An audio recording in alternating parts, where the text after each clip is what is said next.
G'day listeners, Charlie Carter here. Before we begin this year's Christmas edition of the MJCast, I just wanted to take a moment to acknowledge the terrible shooting on Bondi Beach on Sunday the 14th of December. In fact, that morning, my visiting family from the UK and I had discussed going to Bondi that afternoon and evening, although thankfully we received an offer to go elsewhere. All Sydney-siders are shocked and devastated by this incident. Our thoughts go out to all of those affected by the tragedy, which occurred so close to home that I felt duty-bound to acknowledge it here.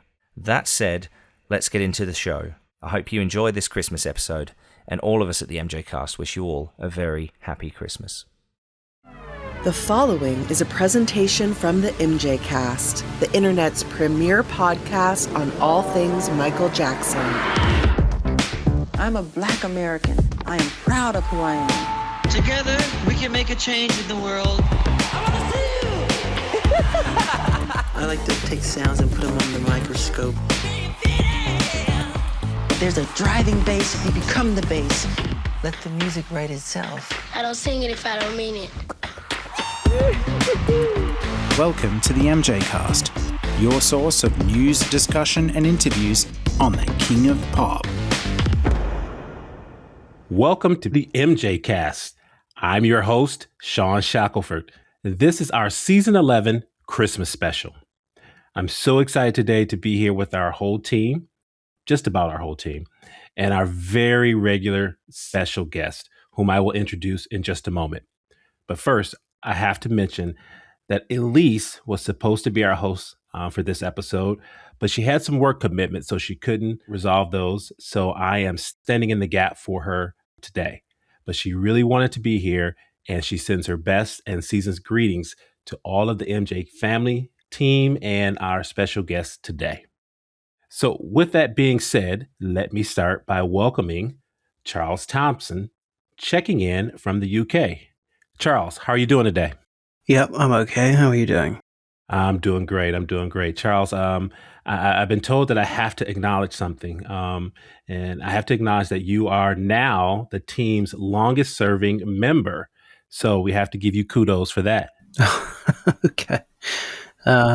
Well, thank you for the kudos. It's a privilege to be on the show still, you know. Good. I was in my notes. It says you are now Daddy MJCast. So that's going to be your title from now on. Oh no, that's always going to be Jamon. Good deal. Okay.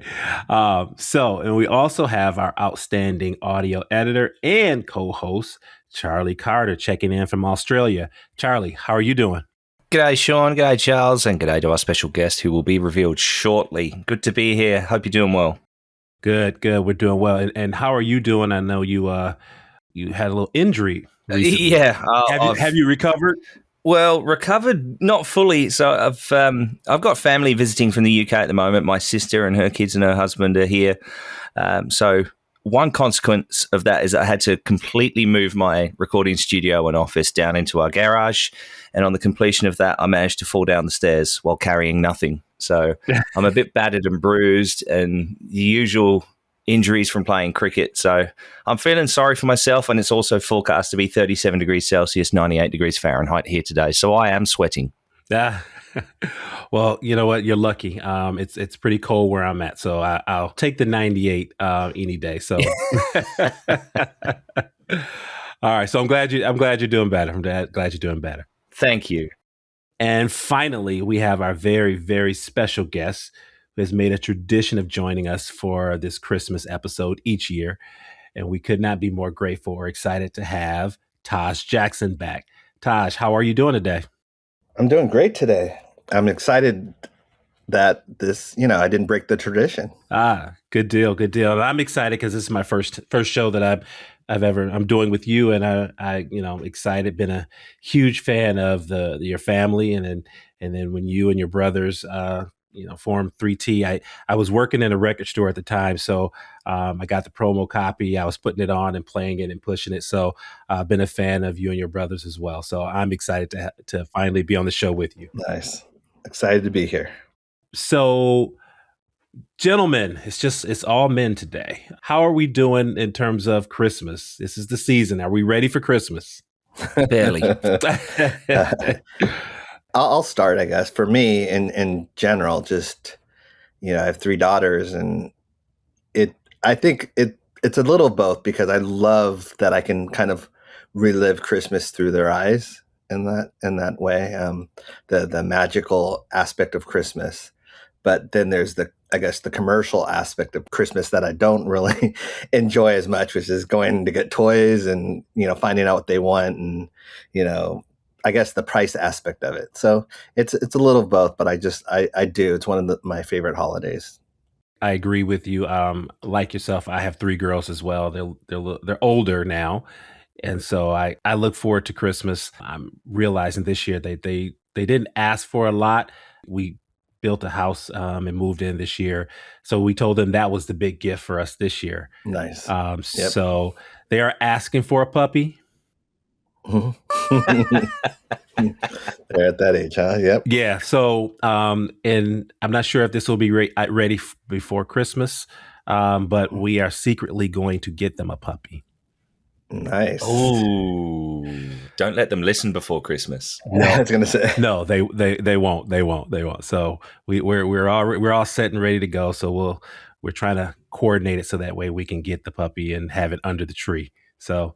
Wonderful. They'll be excited for that. So Taj, like yourself, I get excited just seeing them and seeing their faces, and especially this year.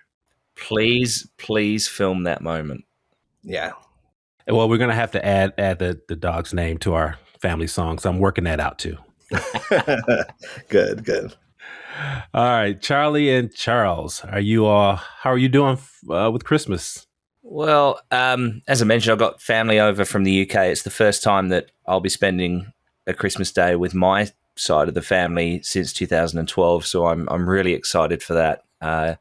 My brother-in-law's first trip to Australia, and yeah, he's loving it already. They're down in Melbourne at the moment as we record this, and I'm flying to Adelaide on Friday to watch the cricket, but we've coordinated so that we land back at Sydney at the same time. So. Look, just super excited to be surrounded by family, and all of my wife, Jess, all of her family will be at our place as well. So it's going to be a really, really big Christmas.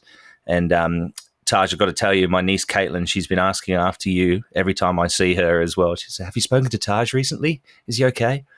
So, I'm sure that you might get a message from her on Christmas Day too. I would be looking forward to that. That's awesome. Good deal. Charles, how are you doing? Yeah, I'm doing all right. I'm off work for 2 weeks, which is nice, and a welcome break because it's kind of a heavy job that I've got myself into recently. I'm now working as a court reporter, so in the past month, I've sat through a murder trial, a rape trial, about 5 child molestation cases, and pretty much everything else you can imagine that comes through the court, domestic violence, drug dealing, and so on. So it's kind of like a conveyor belt of misery. And I always like to try and take some time off at Christmas, which is not always a given in journalism because, of course, the news doesn't stop. But as the court reporter, there's not a lot for me to do at Christmas. So I've managed to wangle a couple of weeks off. But unfortunately, I've decided to spend those 2 weeks moving into a new apartment. So I have replaced the mental bombardment with a physical bombardment, and am now sort of hobbling around, sort of half crippled by my efforts to lug many, many boxes of heavy books across town to my new apartment. So I'm feeling the strain, and I'm a little tired, but I'm going to endeavor to power through this late night recording. Well, if I can give you any advice, it's just be careful of stairs when you're moving things around. Yes, so my apartment is accessed via a concrete staircase, so I do have to be careful of that. Yeah, I can tell you from moving this past March, moving is never fun. So I empathize with you, Charles. I know the feeling. It happened over our spring break. We moved over our spring break. So I had a week to move, but by the end of that week, I was spent. So I understand. Well, I had to move my MJ Opus today, and I've discovered that there is no bookshelf in existence really that can handle that book. So I really don't know what I'm going to do with it. I might just like use it as a table or something. It's so gigantic. But Well, do you know the size of it? So when that came out in 2009, I was here in Australia. I still lived in the UK, but I was here in Australia playing cricket, and I saw it came up. So I ordered it, and I honestly thought it was only just like an A4 kind of sized book. And my parents, when they FaceTimed me when it arrived, they said, "What the bloody hell have you ordered? This thing's like 20 kilos." It's massive. I don't know how would you describe it? It's probably like a meter long. it Isn't is. It's extremely large. And by the way, we are now in 2026, so it's been 17 years. I'm still awaiting the delivery of the technology that was supposed to come with it. Don't know what's happened to that. Opened it up today and discovered it's actually started to perish as well. So that's regrettable. Did you get the glove with it Yes, as well? actually, that's what's happened. So the glove was in the box, and when I lifted it out, some of the like gold leaf lettering from the front cover had sort of amalgamated with the glove. Yeah, Oh. so that's annoying. It is a beautiful book, but basically impossible to read or store. You need to have a house that can just have an MJ Opus room in it with a sort of, Elise was saying, like an altar or something that you can put it on. So that's like the equivalent of an entire box of stuff, just moving that one book. Right. As you say, yeah, it's so big. I mean, mine's still in both of its cardboard boxes. So I know exactly where it is. It's above me now in the loft, but I'll have to go and see if it's perished as well. But I haven't taken it out of both the cardboard boxes, so I've got nowhere to put the damn thing. There is nowhere you can put it. It doesn't fit on any bookshelf. I suppose if you had a really big coffee table, you could put it on the lower level of a coffee table, maybe. But even then, you can't read it. So it's become something of a burden. I wish I hadn't bought it. And I still need to figure out a way to remove a certain chapter. Right. Yeah. Exactly. You'll have a couple weeks to kind of figure that out. So good luck. I'll need it. Yes. So Taj, tell us, how have you been? Give us a little update, how things are going. You know, I really underestimated my dad's passing because I kind of, I don't grieve normally in the way that other people grieve. So for me, I kind of in my head always kind of try to trick myself, oh, my dad's on the road or my dad's doing something, he's touring or whatever. Because there's been gaps where he would be touring and stuff like that, so I wouldn't be able to talk to him every day or this or that. But I think this time around, it's kind of reality's hit, and I think it's something that not only was I not prepared for, it's just I didn't really realize how much I was going to say the word compared, but I don't compare myself to my dad, but I did live a life where I kind of shaped myself to what I thought, my dad was in that aspect of quote unquote, being a father, a dad, then to when he became famous, or he was famous before I was born. So when he was, but my idea of fame came through my dad and how he reacted to fame. And so I modeled myself really after my dad. And when you have someone that you kept modeling yourself after, and he was 20 years older than I was, and he's no longer there, my mom was the first one where I felt like I lost my compass. And then with my uncle, I felt like I lost my parachute. And then with my dad, I felt just like I lost kind of some of the ambition, I would say, that I had to, relearn and fight for again. And so it's been an interesting journey this year in general, but I'm happy that I'm back in that aspect of it. Part of it is because 3T is having a big year next year as well. And in general, it just happens to be our 30th anniversary of the Brotherhood album in Europe. And so we're planning a big year. Simultaneous, I should say, with a bunch of other things on the table. So that should be interesting too. Good. I mean, any, announcements that you want to share regarding the 3T anniversary?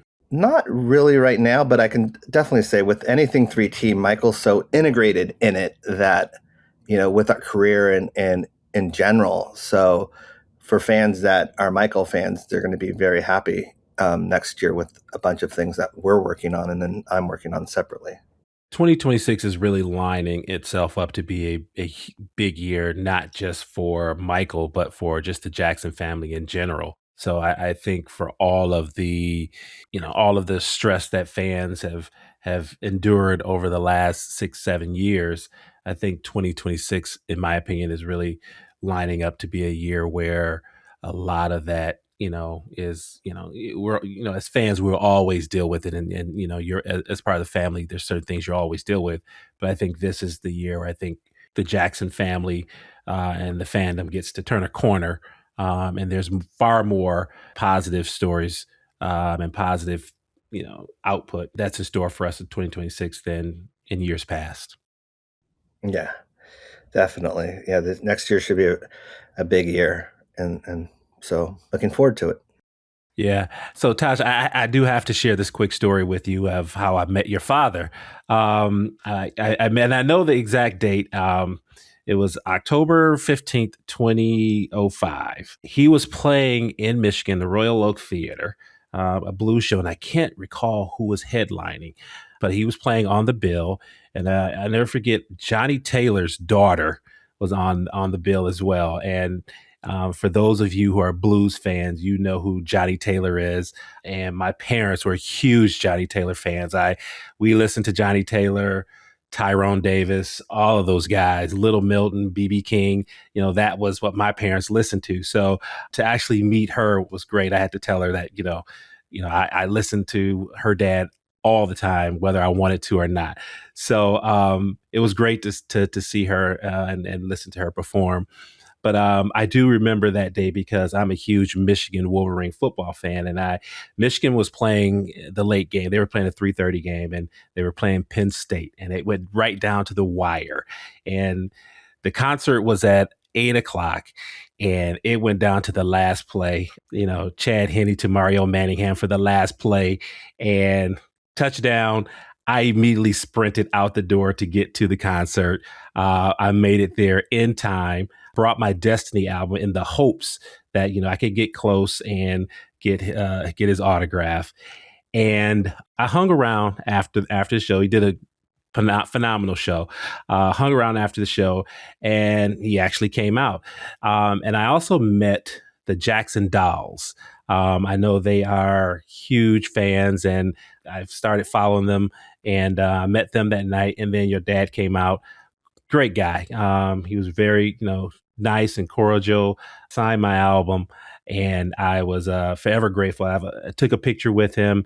It's in the basement somewhere. I have to pull it out and find it. That was the highlight of my life. And to that point, I had gotten really close to meeting Michael back in 1998 when he came to Detroit when he was with Don Barton, was trying to open up the casino. I got really, really close to meeting Michael, but I didn't. But I was really happy to meet your dad. And then fast forward to about 2 months ago, when your uncles were in town doing a concert, I actually ran into your cousin Brandy, and I asked your cousin Brandy, would it be okay? I spoke to her and I said, would it be okay if I, got, Marlon and Jackie's autograph on my album, because I already had Tito's. And so she was saying, we'll get it today. So she made sure, because they were only supposed to be taking pictures. And so your cousin did me a solid. She got me in there. She was able to get their signatures on my album. I wanted to tell them about the podcast that we had just completed weeks prior on the Destiny album, but I don't think I got it in because all I kept saying was, I love you guys, man. I love you guys. I love you guys. Yeah, that works too. Yes, exactly. And I had a Destiny shirt on, and Marlon just kept, like, he was just so outdone by the shirt. He was like, look at this shirt. This shirt is look, Jackie, look at this shirt. I love this shirt. And he was just being what I've heard him to be, just a complete jokester. And it was fun. So, but yeah, and then now I get a chance to be on this podcast with you. So this has been a great year. I have met, or at least I've talked to at least 4 Jacksons. 4 Jacksons this year. and 5 in my lifetime. So, but I just wanted to share that with you, that, your dad was a great man. And I the few moments that I had with him, I really appreciated it. Thank you. Thank you for saying that and sharing your story. Because, I rekindle and any kind of story that, people have about my dad, I welcome it because, I'm still picking up the pieces. No, I understand. I understand completely. And so, Taj, there's another question I do have to ask you, and this is just something in the fan community that we've been wondering. And you and I talked just a brief bit before we went on. I love that, because I grew up in that late '70s Jackson period. The Gamble and Huff years, the Destiny Triumph, that time, and I first saw the Jacksons in '81 on the Triumph tour, and we have been wondering, is there concert footage of the Triumph and Victory tour, and will it ever see the light of day? I'll preface it with this. I know there's footage because I've seen footage. Now, I haven't seen footage from, my dad had footage at one point. So let's just say that, but it was more of like rehearsal stuff. But I know that the concerts were filmed too. So I would expect that. I have no knowledge of anything coming down the pipeline, just so that you know. But I do know at one point, Michael even wanted his concerts released to the fans. It never got done, but I do know that was a request at one point. So if he requested that to gather all the footage and release it, then that means that there is footage that exists, because he wouldn't demand something that wasn't there. So not like I have any power, but I will push for it too, because I want to see it. I want to see Victory Tour footage. I want to see the Triumph tour. I want to see a lot of that stuff, especially now that my dad's no longer here. I need to see that stuff as well. And I know that, the fans have been pushing for that stuff. So whatever I can do in that way, I can try and push it, but I'm not the decision maker of any of this stuff. So I'm kind of have to sit and wait as well, but I would love to see it. So obviously the estate has control of those tours, the footage of those tours.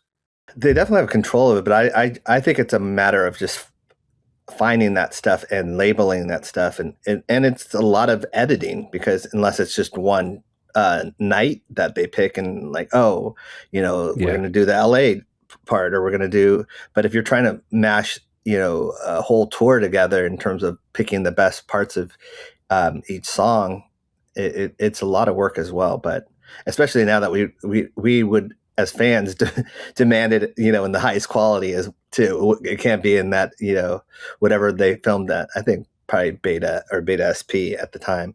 It can't be in that quality either. It has to be in something that, the Jackson and Michael Jackson, should deserve. Right. Yeah, I have gone on record saying that I feel like the Triumph Tour deserves a feature film. It was just, to me, it was that period right before Thriller.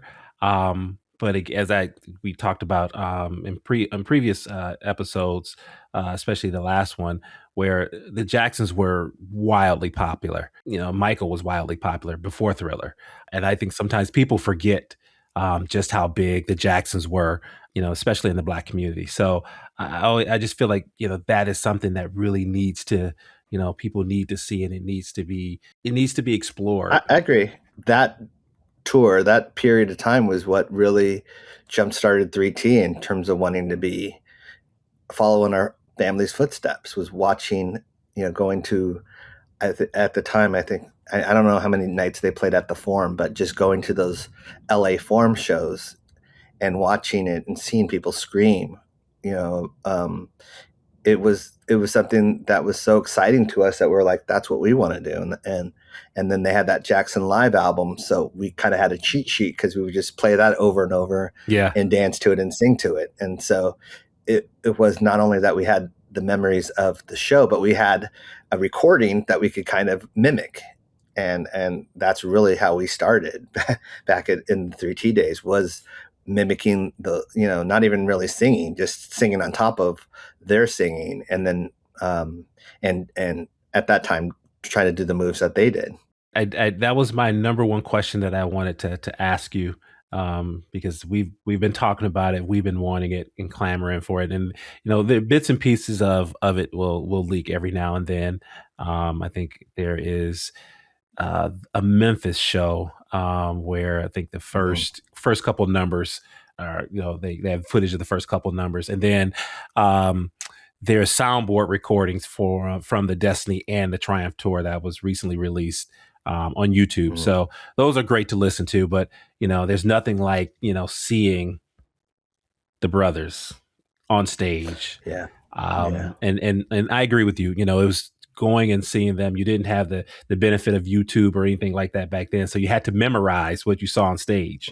Right? You were fortunate; you got to see it more than once. But for the rest of us, you had to stand there and just kind of remember, what they did, on stage. So I'm glad to hear that we definitely know there's footage, but hopefully we can one day see it on Netflix or on the big screen or somehow, some way. Yeah, I really hope so. And I also think that it's important, because there is a magic to when Michael performed with his brothers. And I saw something on YouTube recently where it was just like, it was in that era. It wasn't a concert, but you could just see, the smile on Michael's face as he's performing. I think a lot of the folklore that I've been hearing recently about, Michael was miserable with his brothers. Michael was this with his brothers. He wanted to leave his brothers, as soon as possible. And then you see footage like that and you're like, and that's not how I grew up. That's not the story that I heard. I know there's other things he wanted to do. And I feel like he was kind of like, that was one image and he wanted to take it a different direction. I don't even say different, a step up from that. Yeah. And so I think that's the aspect of it, but there's been this retelling of like, oh, he was miserable with his brothers and he never wanted to perform with them again. And I'm like thinking in my head, I've heard from his own mouth about a reunion, this or that he wanted to do throughout my life. And so it just doesn't, gel with me, some of the stuff that is made up about my family when it comes to he was unhappy about this and that. And I just don't want my family to be the scapegoat for all the bad things that happened to him from the industry itself. I've always pushed back on that narrative as well. I did an interview a year ago with Greg Wright, the lead guitarist from the Victory Tour. And I asked him that very question. The rumor is that they didn't get along, but what did you see? And his response was, they got along. They were brothers, right? That just simply confirmed firsthand what I had already suspected, that that was just a media narrative. They were brothers. They were close. But as I had a brother. You have brothers. Like as you get older, I was going to say they were brothers. Right. That's all you have to say. Like anyone that has siblings understands the dynamic of a family. Yeah. And sometimes you can get under people's skin. And as a sibling, exactly what buttons you need to press to get under someone's skin or not. But at the end of the day, you're a family. And I think that was kind of misconstrued by media that wanted to always separate the brothers. Fortunately, some fans have, sometimes picked up on that as well. And they want to also push that narrative as if Michael just hated his brothers and hated his family. Which is unfortunate because, again, I think, it's as you stated, sometimes you grow up and you not necessarily grow apart, but you have different goals, you have different ambitions. And I think that's what it was. And I've always said that I think Michael, from, I saw him, the Triumph, Victory, and the Bad Tour, all three great tours, but there was a difference with him on stage with his brothers. There was a magic on stage with his brothers that just could not be replicated. Bad Tour was great, but there was something that was missing with not having, Marlon. There's a safety to it. In no way am I comparing myself to anyone, but my safety for me when I'm on the stage with my brothers, I can look to the left or right and see my brother, and so we're going through this journey together, and I know with that aspect of it, that since they've been doing it since they were kids, there's probably something of a joy that Michael could have looked to his left and seen Jermaine, or looked to the right and seen my dad. Mm-hmm. There was just something to that, or or Marlon or Jackie, and then Randy as well. It's like there's something to that. You're never feeling like you're going through something alone. Correct. One more question. And again, this is a question that I said I only had one, but now I thought of another one that we've talked about. Are there any, tracks, unheard tracks, unreleased tracks from that 76 to 81 period, those Gamble and Huff years, the Destiny period? Were there some outtakes? There's some unreleased materials from that period? I have no idea. I wish there were. Those were a magical period of time, and I really loved it because it was part happy and like there's just a bliss to it. There's a lot of that music, but also kind of trying out different things. And if you really wanted to know like how Michael got to Off the Wall and later Thriller and later Bad and stuff like that, he's going through a musical journey. And he's trying different things out, and because he's just been allowed to songwrite, because he wasn't allowed to songwrite with Motown. So they're trying different things. They're trying different harmonies. They're trying different ways. It's like a songwriting class.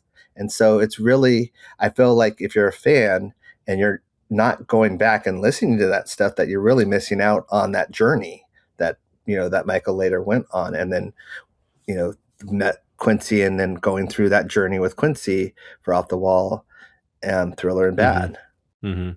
I think if, Taj, I'm not sure if you've heard the Destiny Roundtable that Shawn put out just recently, but in many ways what you just said is absolute validation of that, is that the journey for Michael to become what we knew as Michael Jackson, it didn't start at Off the Wall.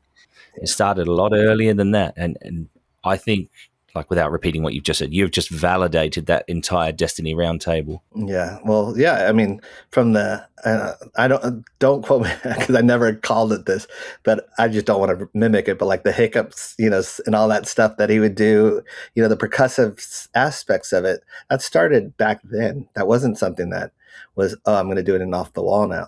Back then he was doing stuff that, and even with the all the rhinestones and stuff like that, that's back in the Destiny era, and where it gets introduced. And then the Triumph, he's like full rhinestones and certain things. But then by Off the Wall and Thriller, it's like perfected. And so it's that journey. Yeah. Well, Taj, if you ever get a chance over the break, if you got a little time, take a listen to the Destiny Roundtable, because everything you just said, we talked about. 7 seconds into Blame It on the Boogie, we get Michael's most famous vocal ad lib. And that's the he. Come on, Shawn. You're angling to do it. I want to say, I was going to say, I want to hear, don't you do that to me. 7 seconds in, you get the he, right? And that's the first time we actually hear that. There it is. On wax, right? That's the first time we hear it. We get 4 he's. Typically we get 3, but he gave us 4. But it's so interesting, and we talked about this, and I don't want to, you mentioned it, he's trying out things, but there's just things that happen on Destiny that we will hear for the remainder of his career. And it is such an important album. And Jay made a great point in connecting Destiny to history, right? Because they were dealing with a lot of the same issues. And so those are 2 like bookend albums, right? And we didn't spend a lot of time on that. And I wish we would have. And I think at some point we may do a keep my fingers crossed Triumph Roundtable, and we may come back to it. But again, Destiny is really deep, just as deep as history was in 95. And so there was a connection, and we were able to make those connections. So, but it was just, it's as you stated, it was Michael trying to work things out. But again, I think a lot of the fans have always had questions like, are there unreleased tracks, or did they just go in and they had those, 8 tracks, 9 tracks that they were working on, and that was it? Because I think a lot of us are just clamoring for more from that period. And I had also heard that there were some unreleased Gamble and Huff tracks, but I think that, there was a fire that may have destroyed them. Are you aware of, had heard that story before? No, but that sounds very horrific in terms of if there was stuff and Okay. it's not there anymore. I wasn't aware of that. Okay. I'm not sure if that's just a story. I knew that there was a fire at Philadelphia International to some extent, and to some extent, I think somebody will, correct me if I'm wrong, but I'm not sure if the Jacksons had any unreleased material. So I've reached out to Kenny Gamble over the years to try to see if I can, get him onto the MJCast. So I'll just keep trying, and maybe one day I'll succeed. And I just want to say, in terms of, because I did ask my dad before he passed about what songs he contributed on the Destiny album, and because on every one it basically says the five brothers. That's how they used to do it back then. But so I was curious of what my dad had done in terms of what songs he had, and I know with Destiny that was him and Michael, and I could tell that it was my dad because the intro and the interesting break, guitar heavy breakdown / that I love as well in Destiny. I know my dad's, guitar playing, and what the actual right up his alley. The track Destiny. Yeah, Destiny was written by my dad and Michael. Okay, basically. All right, the title track, and then he told me that the intro for Things I Do for You was also something he contributed. Now, I haven't heard it in a while, and then Bless His Soul was the other one that he wrote with Michael. So let me go back to Things I Do For You. You mean the intro guitar, the doon doon doon doon doon. Oh, okay. Yeah, okay. That. All right, good deal. And he specifically said intro. He didn't say, I wrote the whole song with he said the intro. So I was like, okay. Because my dad never really took credit for anything, and that was the thing. But I was just like, I knew Destiny, but I wanted it because we had a big beer cabin called Destiny. So I knew it was more than just the album title of the song. I knew it meant something to him. But I just wanted to know because it shows the five brothers writing all the songs, and I just wanted the breakdown. Okay. Because they later changed that. Okay, well that's good. I'm glad we brought this up because we went track by track. Obviously, it just says all five brothers, except for in the case of Shake Your Body was Michael and Randy, and I think that's what Randy. Yeah, yep, that's the only one. And then That's What You Get for Being Polite was Michael and Randy. I believe was credited to Michael and Randy. All right, good deal. Then on the 76 self-titled, one of my favorites is credited to your dad as well. Style of Life. Yeah, that's one of my favorite on that album. And so we touched a little bit on that, but I think that deserves a roundtable in and of itself as well.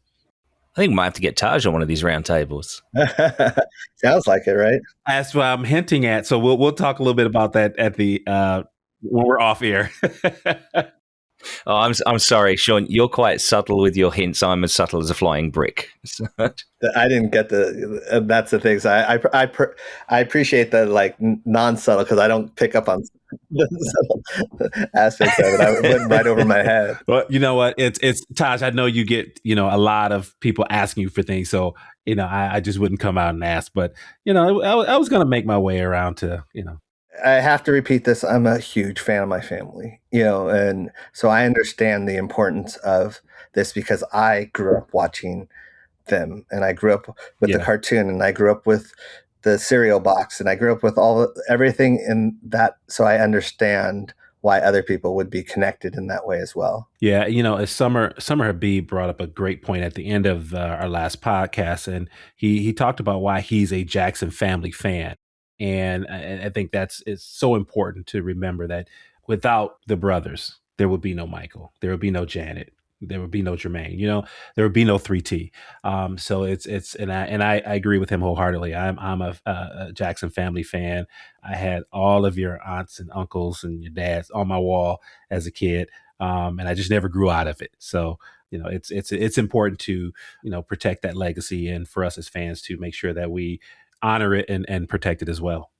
Thank you. Yeah. I think it's a matter of opportunity. And that, as you said, that without my family, Michael would probably have been who he was, but the opportunity wouldn't have been there. So Correct. He could have been someone different, but it is something that because of the opportunity, because of it being a family thing, they were able to move from Indiana to LA because there was something in there that everyone was seeing. Exactly.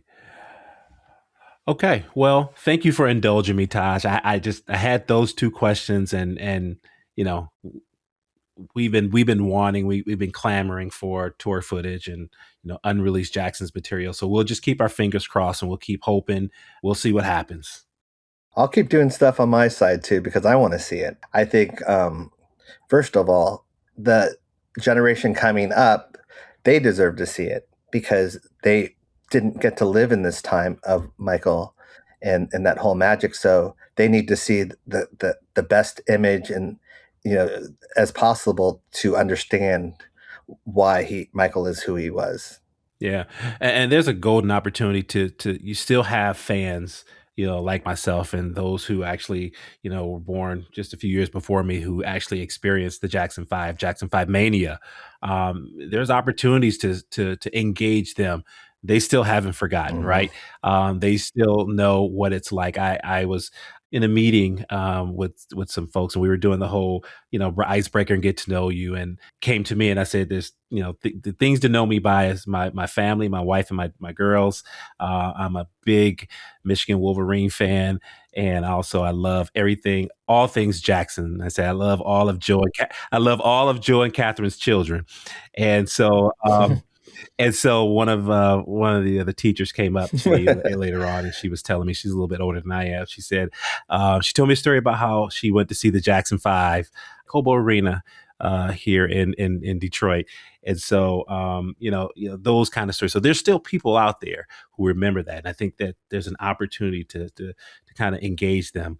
I kind of listened to the Christmas special from last year, and I think Elise asked you about the Save the Children special, and it was just to see that footage again. You saw how excited and saw the power that they had back during those days. So those people are still alive. Those people still remember. So I think it's an opportunity I'd love to see the estate really kind of lean into, and I don't want to use the word exploit, but really lean into and take advantage of it.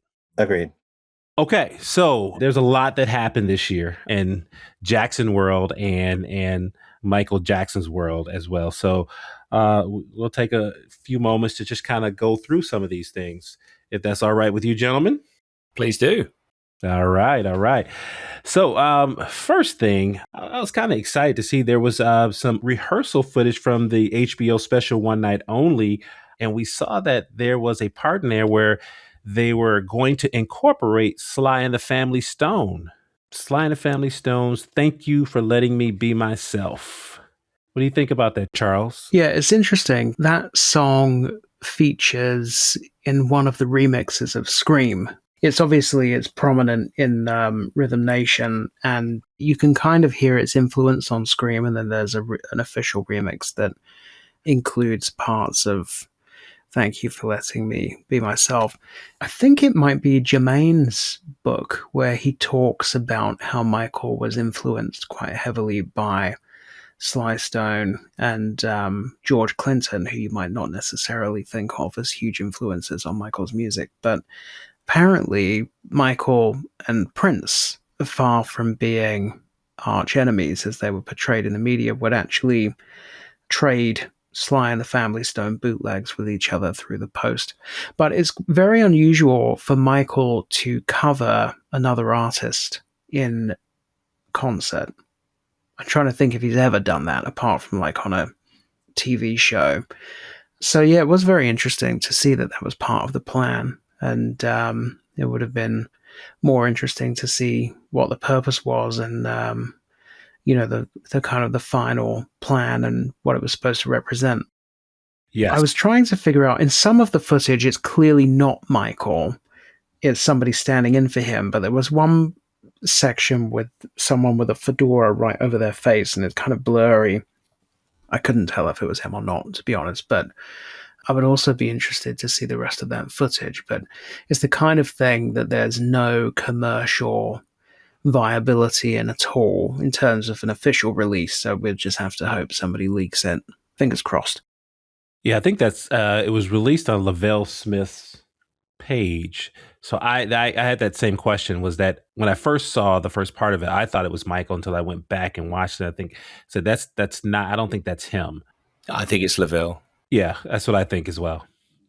But it's Sly and the Family Stone, like the Jackson family, Jackson 5, they have a long history with Sly and the Family Stone. I think their second TV appearance, where they were on the Hollywood Palace, where Diana Ross was hosting, they covered Sing a Simple Song before going into the song Can You Remember? They also covered Stand, and then on tour, they would also do Thank You for Letting Me Be Myself as well. So the connection with the Jackson 5 and the Jacksons and Michael and Sly go back all the way to the very beginning. Yeah, definitely. I can tell you times that my brother and I were with my uncle at Neverland. I remember specifically because he would play songs on the jukebox, and he would always talk about Sly Stone. And it just, so that's my memory of that, and his brilliance, but also I think the tragic aspect of it, where he kind of, as a lesson, not in a bad way, just in terms of a way like, isn't this wrong aspect of it. But he was such an admirer of the musicality. And so it wouldn't surprise me with the whole Prince thing and trading bootlegs, because that's what, great artists and writers do, is they get inspired by others like that. And so that was my memory of my uncle talking about Sly Stone, was just how much of a genius he was in terms of the musicality. So I think probably more even influential than we probably even imagine, because it seeped through his music, to his music. And I think, again, we talked about in terms of the Jacksons' input, the Jacksons' influence in the late 70s, early 80s. But again, I don't think people realize just how big Sly was in the late 60s. If you go back and, listen to Motown in the late 60s, I know Norman Whitfield, great producer, did all the work with the Temptations. He's talked about how, when they made that shift from David Ruffin to Dennis Edwards, he was heavily influenced by Sly. So those songs that you got out of that era of Runaway Child, Running Wild, Papa Was a Rolling Stone, Cloud 9, he said that came from Sly's influence.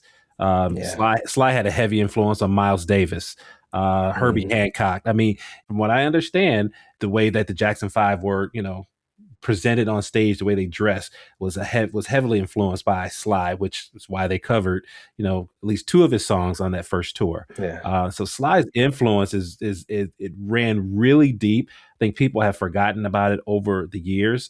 Sly was a powerhouse late 60s into maybe up to about 74, 75. And when I said tragedy, that's really what I meant, in terms of, because to my uncle, it was about being forgotten. Mm-hmm. And that was what that hurt him more than anything, is all these great pioneers that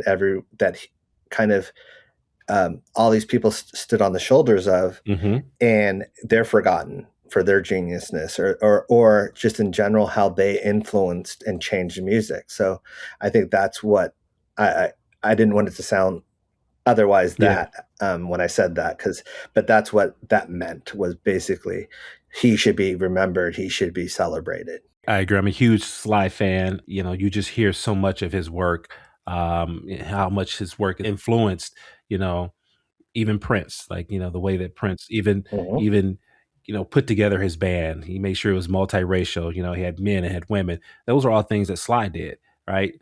Sly was playing all of his instruments as well. So there were a lot of things that Sly did that, people just, again, for whatever reason, he's I won't say he's being lost to time, but people don't give him the credit that he deserves. Yeah. I have to admit that my knowledge of Sly and the Family Stone is almost zero. I've obviously heard them referenced when speaking about Michael Jackson and, publishing rights that Michael owned. And I'm aware that Sly and the Family Stone was in amongst that catalog. But I have to admit that I'm not very educated on their music. And that's something I really need to do. And Shawn, one of the things that you've inspired in me from your passion for the 70s. I was never really aware of Destiny until you started speaking so passionately about it. So just the mere fact that you have spoken so passionately there about Sly and the Family Stone means I'm going to have to go and educate myself and learn a bit more about their music. Go back to that Diana Ross Presents album. They did Stan. But again, just I got into Sly when I was in college, and I was just blown away. I remember we had the 45 to Hot Fun in the summertime.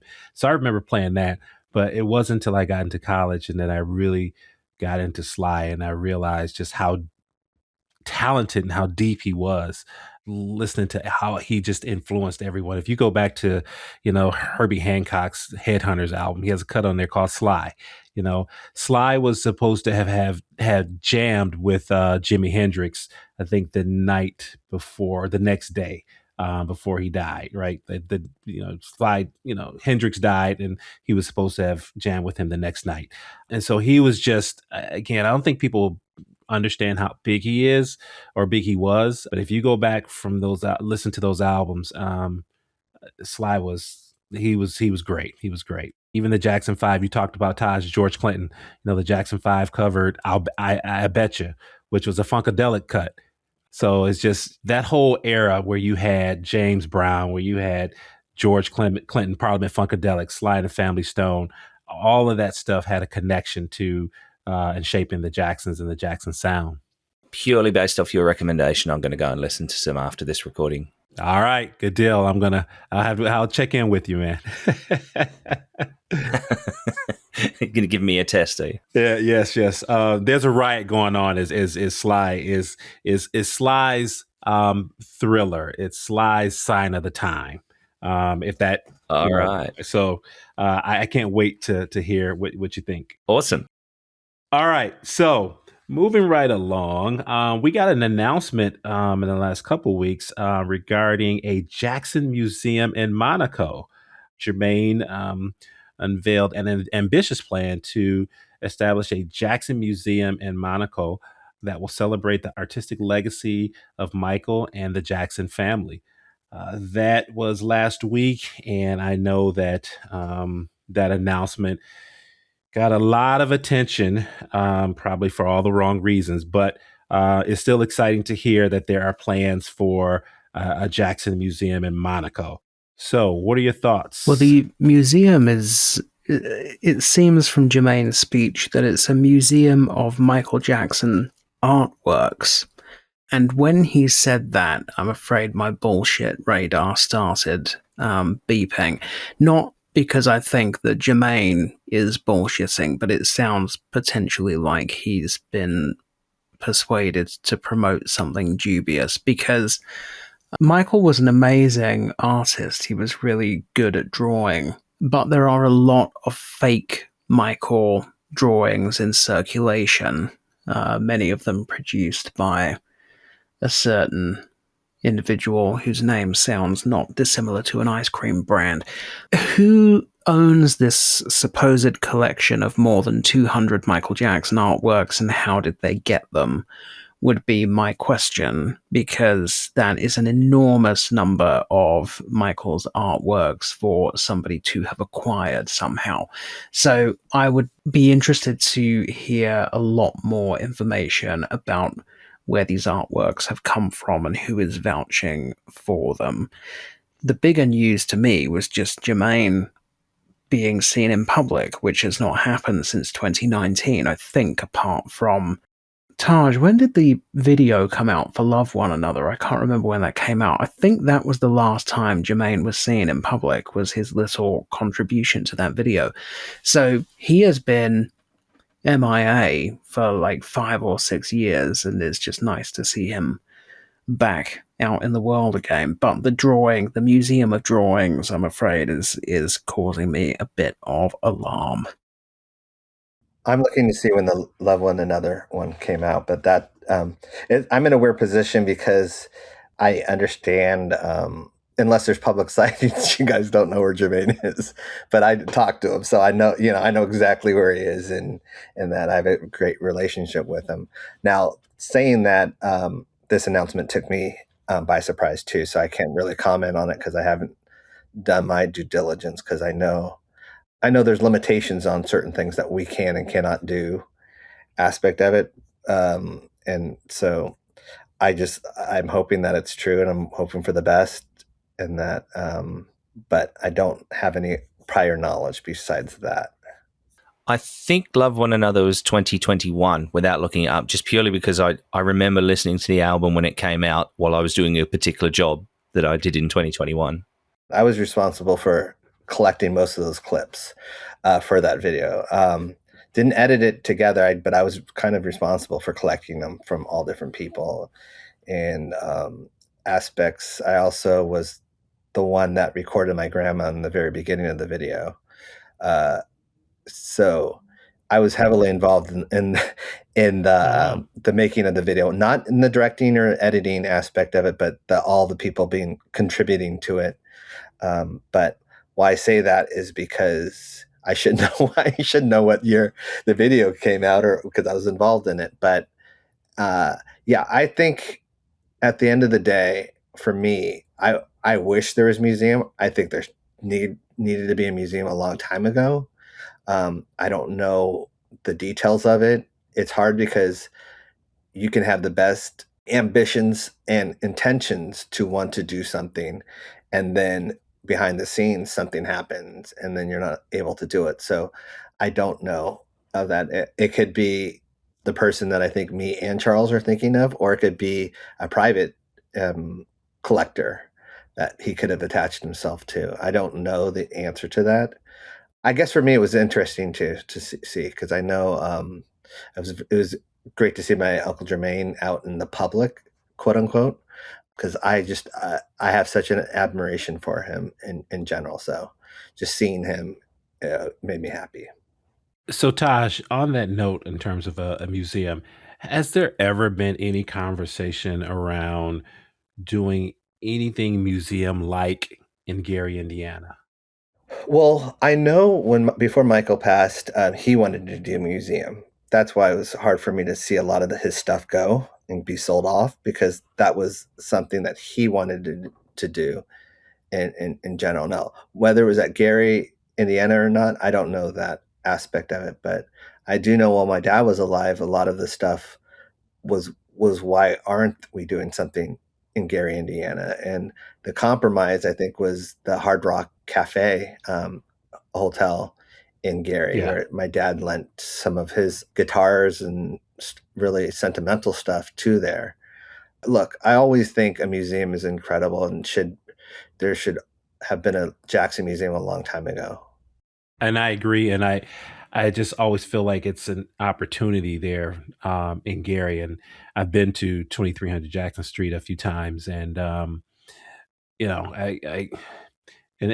people, fans like myself, and I know people from all over the world, they make that pilgrimage to 2300 Jackson Street. So it just seems like it would make sense. But I also understand that what would make sense to me is not always practical. And, there's a lot of politics and red tape and all that stuff. So I just thought I'd ask that question, because to me, it makes sense that, just like, the Motown is synonymous with Detroit, and they're expanding Hitsville and adding a bigger museum to it. Minneapolis is synonymous with Prince.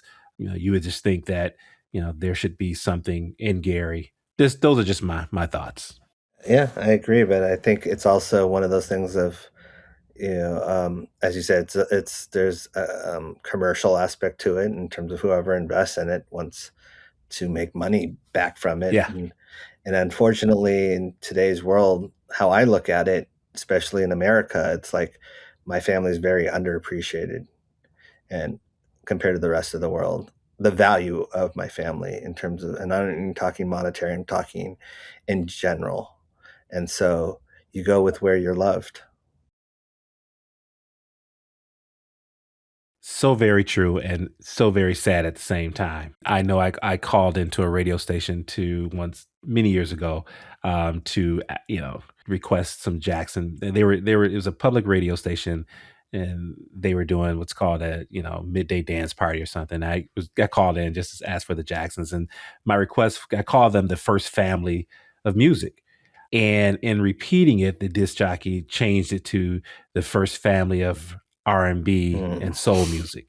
Well, that's not what I said. That's not what I said.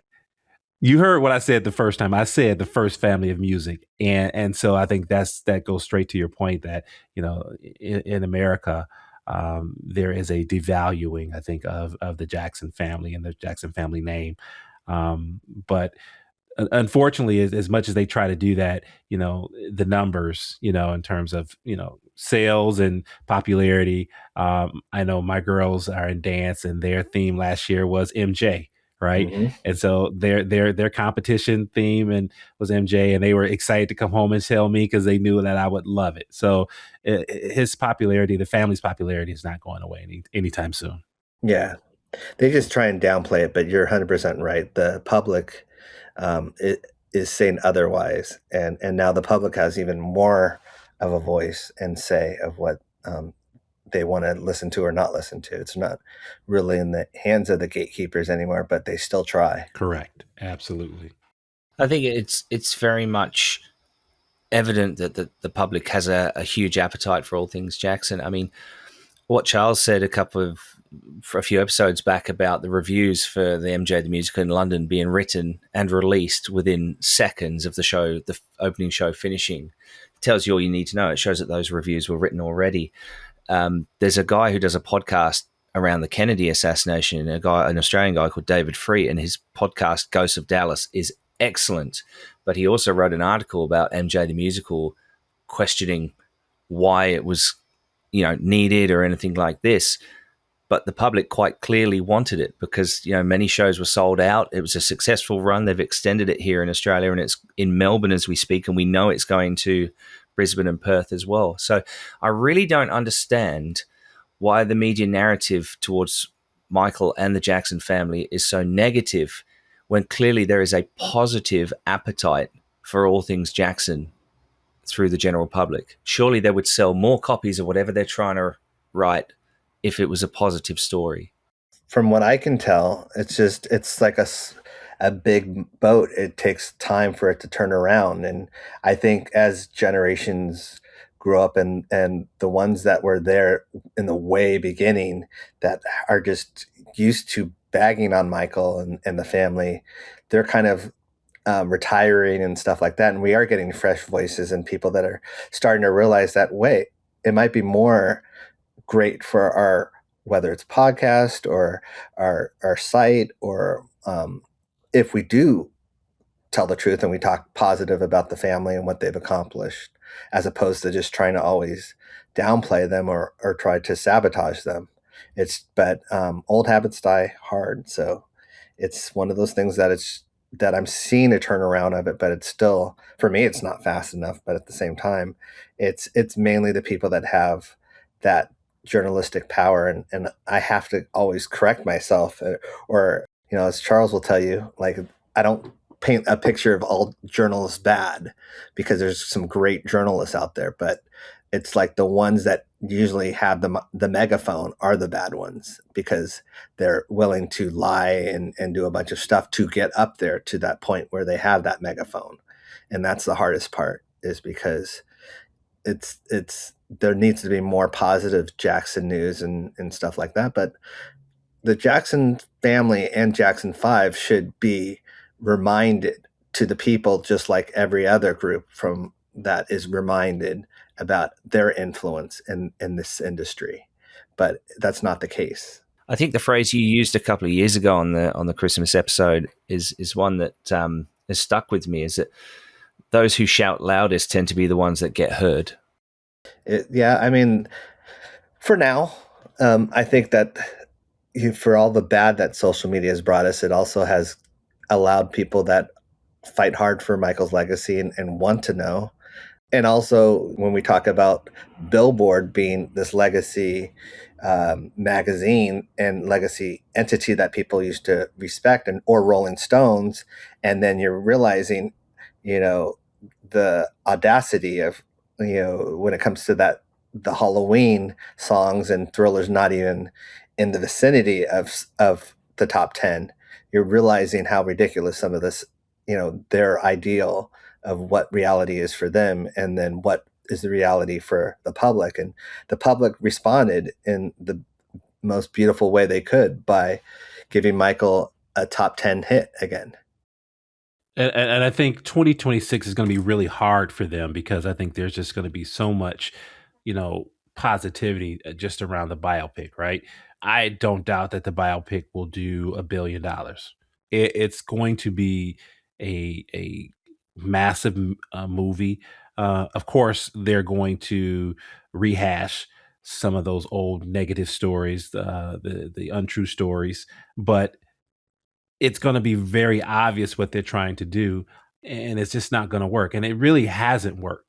Look at the success of the musical, right? It's still doing massive numbers all over the world, even in the United States. So I just think that at some point, yeah, and whereas I agree with you, Taj, that that's their mission, that's their goal. But I don't think that the general public is showing them that it's certainly not true. There is a massive appetite. There's a thirst for all things Jackson. Yeah, I totally agree with that. And don't forget, like, even before the Broadway play came to the States and stuff, they had their articles already lined up, and they tried to kill it. Yeah. And you would think that others would learn from that, because it's kind of rinse and repeat. But as you said, there's that appetite from the public, and they're really, truly, every year that goes by, they're missing Michael, and they're missing not only the magic, but what he represented, because we're kind of going the polar opposite. And I think he was someone that was more of a uniter / bringing people together. And when you don't have that, you see it right away, and you miss that kind of that joy and what brought people together. Absolutely. All right. So in a bit of sad news, we recently lost Phil Upchurch, guitarist on more than 1,000 recordings. He had 30 albums of his own.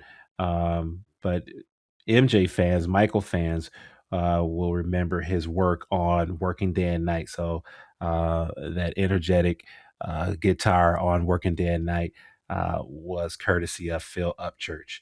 Great musician, worked with the likes of Quincy Jones, Donny Hathaway, Curtis Mayfield, George Benson, Shaka Khan. So yet another key figure in the development of Michael Jackson has passed away, Phil Upchurch. Any thoughts? I don't have much to say other than I'm very sorry to hear that, and my condolences go out to his family and friends and everyone that knew him. And it just also goes to show why it is so important for us and other content creators to get the stories from these people that collaborated with Michael and the family Jackson, to tell their stories, to get them on record before it's too late. Unfortunately, we didn't get to speak to Phil Upchurch before he passed away, but his contribution is notable, very notable. Absolutely. So, and I agree. It's and that's why we do what we do here at the MJCast, trying to make sure we get those stories and capture those stories before they're lost to time. So yeah, condolences to Phil Upchurch and his family, and his legacy lives on in his music.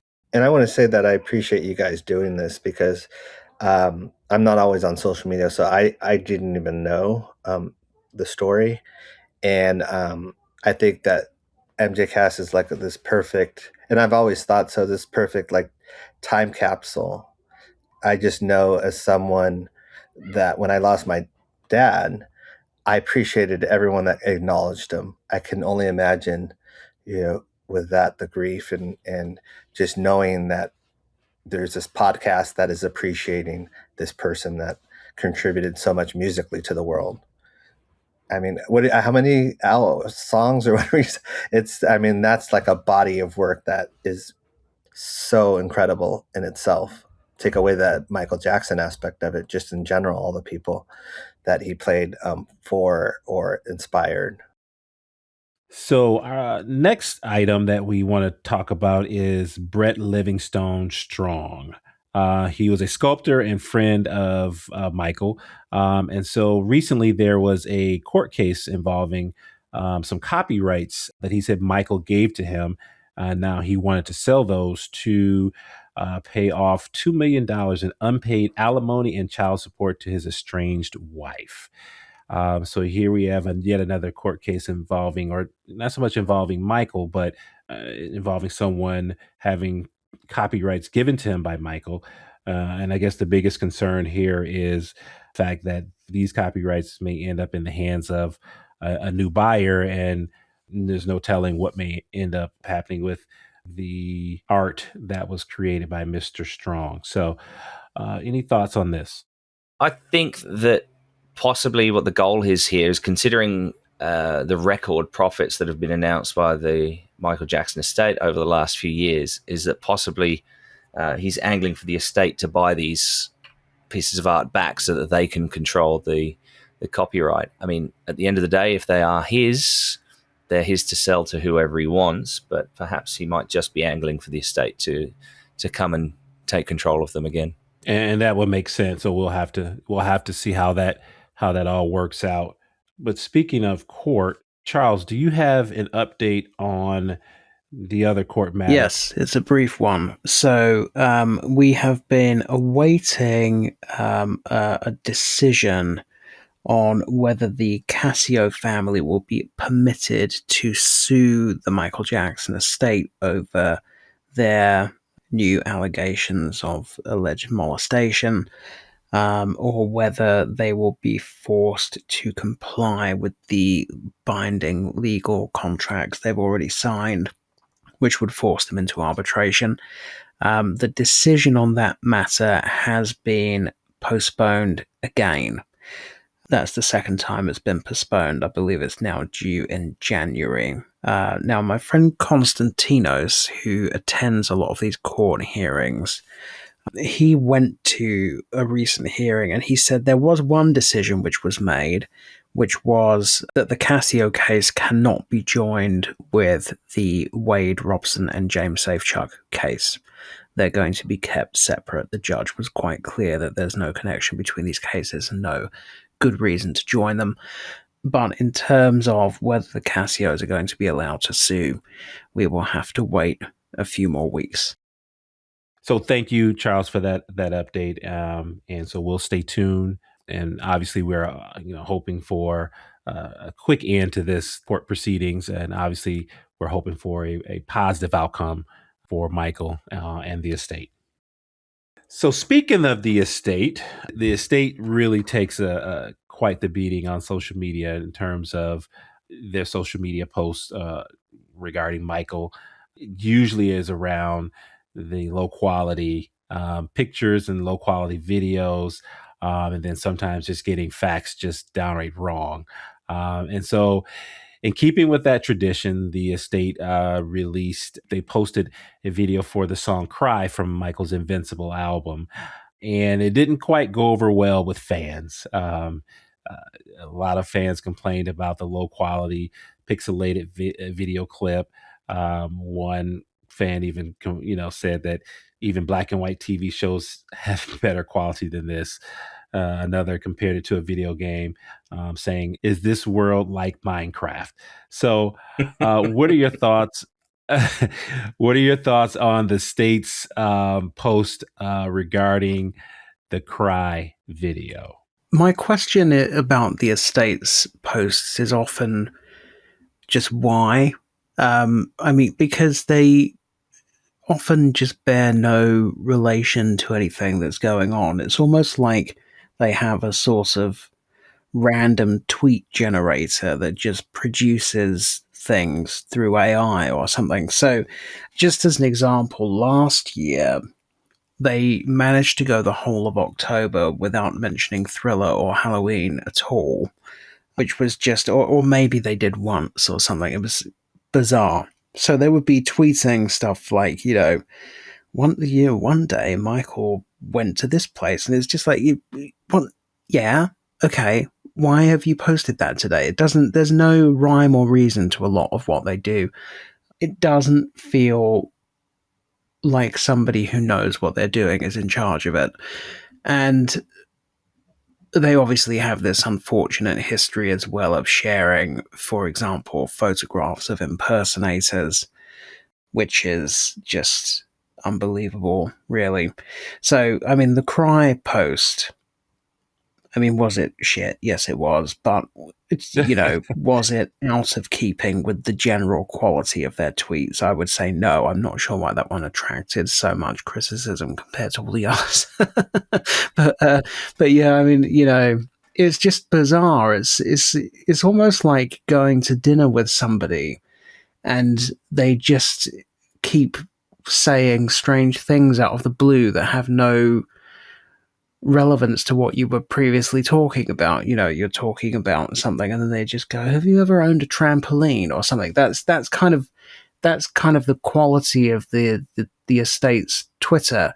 It's not, on this date 30 years ago Michael did this. A lot of the time it's just once upon a time Michael did this. It's like, you're so fucking what? Do you know what I mean? It's just so strange. So yeah, I mean, I would suggest maybe we don't all need to be reminded of the Cry video anyway. I mean, Michael actually, he did refuse to appear in it because he was so fucked off with Sony at the time. So, I mean, who cares? And I think it wasn't even a single, was it? Oh, it was no, it was a single in England. Was it a single in America? Did they actually release it? I believe, and I have to go and it's in my stash of CDs. I believe I have CD singles for it.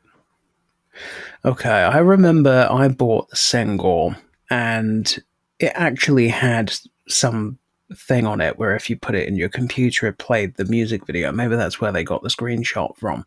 But yeah, it was the old CD-ROM. Yeah, it was something like that. Yeah, I forget how it worked exactly. It sort of played the video in half speed while the song played at full speed. Yeah, I mean, they just need to sort the social media out. I don't know what they're doing. I don't know if it's AI that just randomly produces stuff. I don't know if it's a work experience sort of 17-year-old who just gets told to batch produce random Michael Jackson factoids and photos and then they just get queued, 3 months in advance or something. But there's just often not a lot. I mean, so you have a situation in October where Michael's fan community are doing, I mean, frankly, insane things to try to get Thriller to number one, for example, for Halloween, where you have fans who've got like 4 computers each just streaming Thriller over and over again for 24 hours a day for 2 weeks. And meanwhile, the Michael Jackson Twitter account is like, in 1992, Michael filmed a video for In the Closet with Naomi Campbell. Naomi Campbell is a famous model from England. And you're going, why? What, you know what I mean? It's just bananas. So yeah, they just need to sort it out, really. And I'm sure, okay, isn't it Jampol? Is it Jampol that's in charge of that? They're probably paying them $100,000 a month or something. So, and they're not getting their money's worth, and neither are we. So yeah. That's my 2 penneth. I think that, Charles and myself, we quite often get criticised for being too negative. I don't think that that's a fair criticism of us personally. So I'll try and word this in a way which has a more positive spin on it for that particular group of the fan community. But the annoyance with some of the things that the estate puts out is because we know that Michael was so much better than that. And that what he would put out would make sense. So, as Charlie said, have something to do with Thriller in the run-up to Halloween. It's an iconic Halloween song, short film, etc. The video for Cry, if they are using AI, well, it's not done much for the quality of the video that was eventually put out. And we know that Michael was all about putting out the best quality version available. So why have this pixelated video of Cry? It just doesn't make sense. In fact, that's a phrase that Damien Shields uses over and over again when talking about the Michael Jackson estate. Make it make sense. Yeah. Whatever they're putting out, make it make sense. And that's all we want. It's a frustration that we're not getting the perfection that we did when Michael was with us, right? It's not that we're choosing to, crap on the estate or be negative about the estate or anything to do with the Jackson family. It's that we know that there is better out there than they're putting out.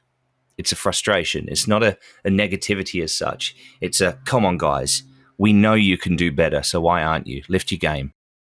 Well, and I agree with everything you guys are saying, and I'm looking at their post from today.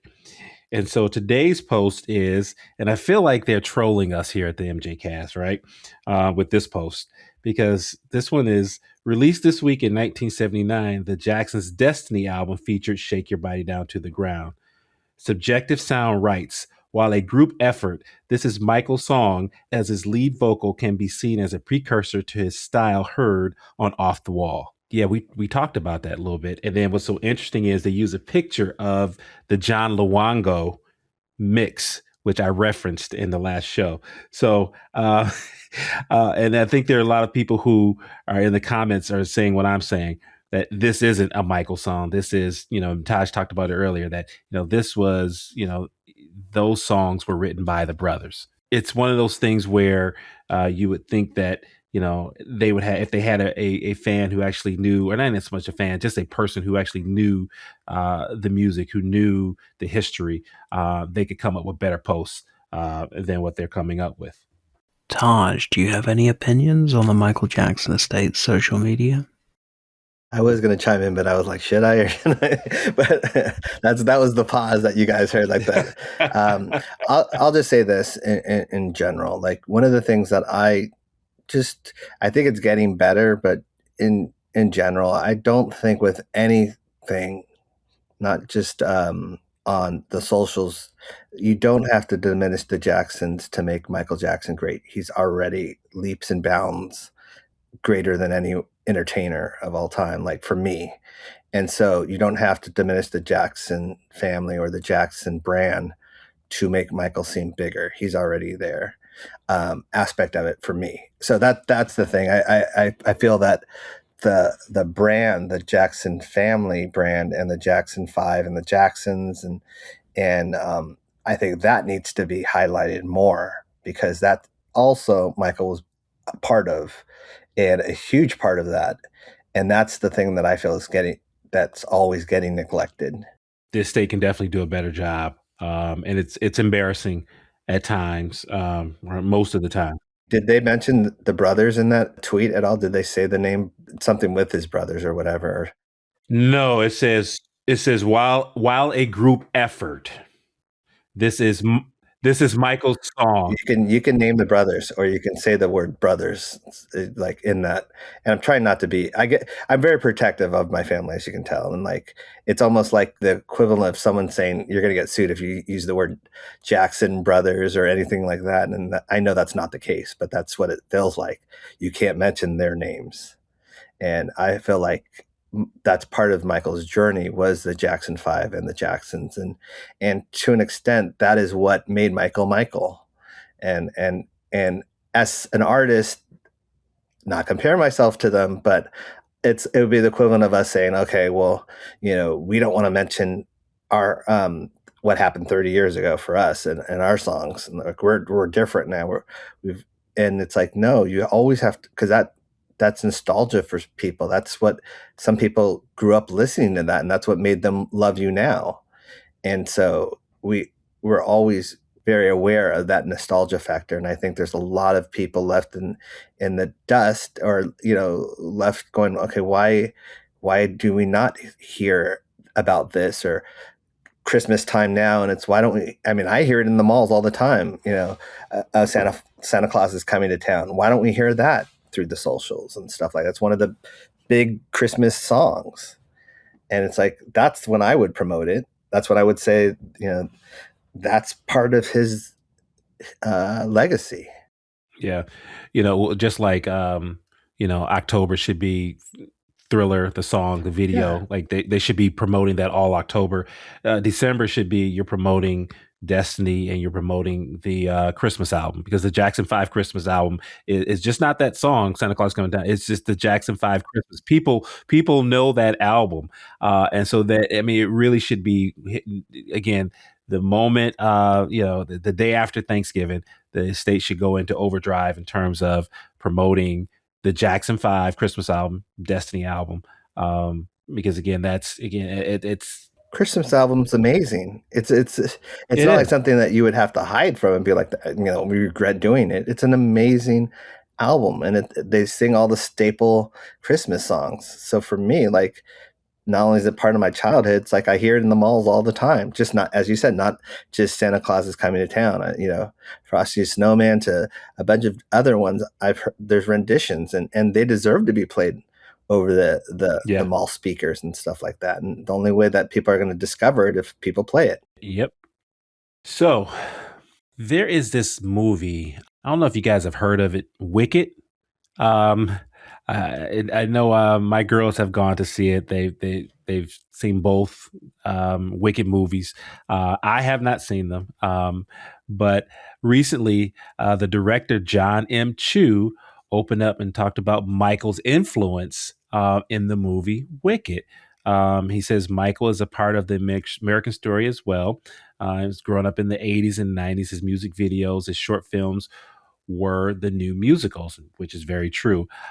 He talked about how they drew influence from Smooth Criminal in a particular scene, the Oz Dust Ballroom scene. So I guess first question I need to ask you guys, have you seen Wicked? And if so, did you pick up the Michael Jackson influence? I've seen the first one, not the second one. I didn't pick up the reference, but I did see this interview. Actually, at the London Film Festival 2 months ago, I went to a screen talk by John Chu, and it was one of the best screen talks I've ever been to. Most of them actually are quite tedious. I've largely stopped going to them. But his one was brilliant. He was very interesting, very nice person. He answered everybody's questions very fully and interestingly. And he just came across it. And outside, I saw him signing autographs for, like, I don't know how many fans, but he stopped for everybody. Anyway, yeah, it was an interesting interview. I thought the film was about, being generous, half an hour too long. But yeah, nice to hear him praising Michael and citing Michael as an influence on such a gigantically popular film. But no, I honestly can't say that when I was watching it, I picked up on it. I was going to say that I always, because my uncle would always do that. He would always, cite his influences and where he got things from. And he wasn't afraid to do that. And I really appreciate that from the director, because, it's something that he didn't need to say at all. And it made news. And my daughters have seen Wicked, and I'm supposed to be taking them to see the next one, but I have to catch up and watch it first because I was a little behind in there. And it's not that his interview now makes me want to see it.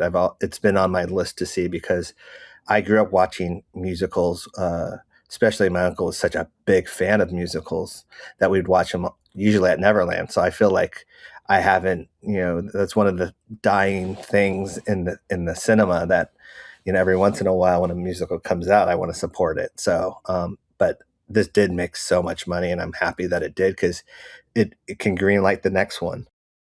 And I think it kind of goes to the point that we were making earlier, as much as the media tries to downplay the Jackson name.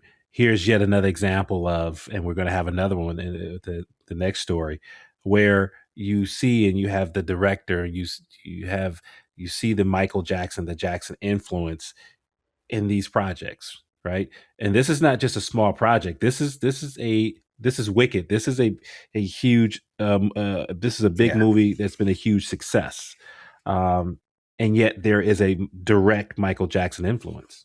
I think that's the key of it is because Michael would get direct influences from the people he admired, and it's kind of like it's like passing it along. And it's what makes cinema great. It's what makes music great, is people taking what influenced them and introducing it to the next generation. Why I think this is important was because I didn't see the interview. I read the interview, but it seems like he didn't have to say anything, and people probably would have not recognized that inspiration. But by him doing it, it did solidify. Okay, Michael's influence is part of this movie. And so then that takes us to the next story where Michael's Rockin' Robin lands in Stranger Things. Now, this one, Stranger Things, is on my list of things to start. I've never seen an episode of Stranger Things, but I've heard about it. So it's on my list. But so apparently Rockin' Robin is featured in season 5. So I guess again, I'll ask the question. Are you fans of Stranger Things? Have you watched the series? And did you see the episode with Rockin' Robin? Well, I think I might have caught it in passing. So my sister's youngest daughter, obviously they're over here for Christmas, as I mentioned earlier, and she watches Stranger Things. So she had that on Netflix the other day, and I thought I caught some audio of Rockin' Robin in the background, but I also thought I might have been dreaming it. So in short answer to your question, no, I don't watch Stranger Things, but I think I might have heard it. And also it's as Taj has said many times, that using the Jacksons' music is a way of continuing their legacy. So it's really, really great to see that these big worldwide productions are still wanting to use Jackson material.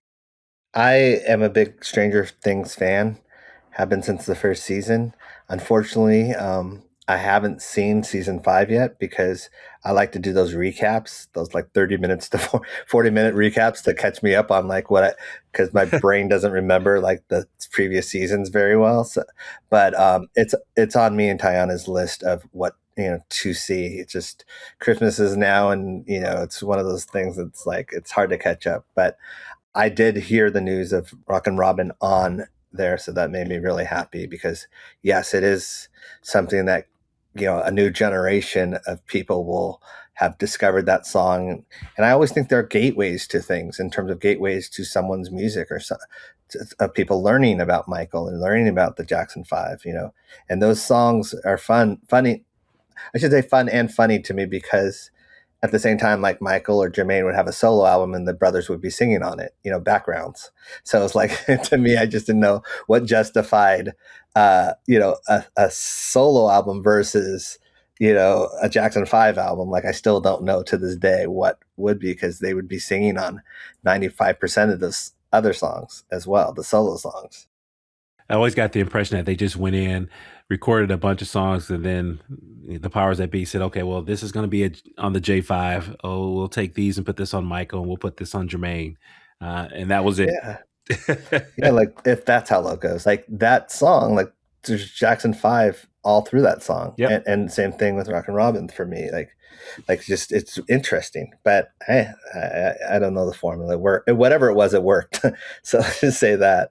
And yes. There's something to that. And it brings back, as I said, nostalgia is such an important thing, and it's so needed today. And James Gunn said it best during one of his commentaries on Guardians of the Galaxy, when the movie ended and the first song on the credits was "I Want You Back."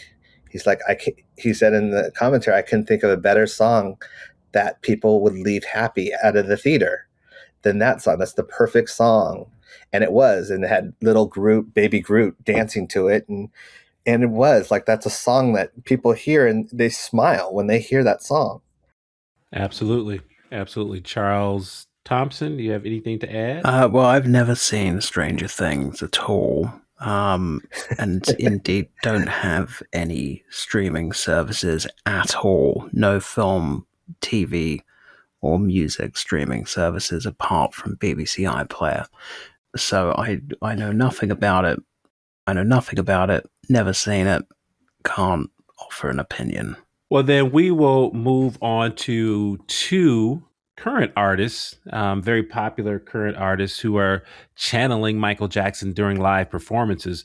Recently, Bruno Mars did a show and he delivered a show-stopping rendition of Dirty Diana, backed by Guns N' Roses, Slash, and Duff McKagan, alongside Red Hot Chili Peppers drummer Chad Smith.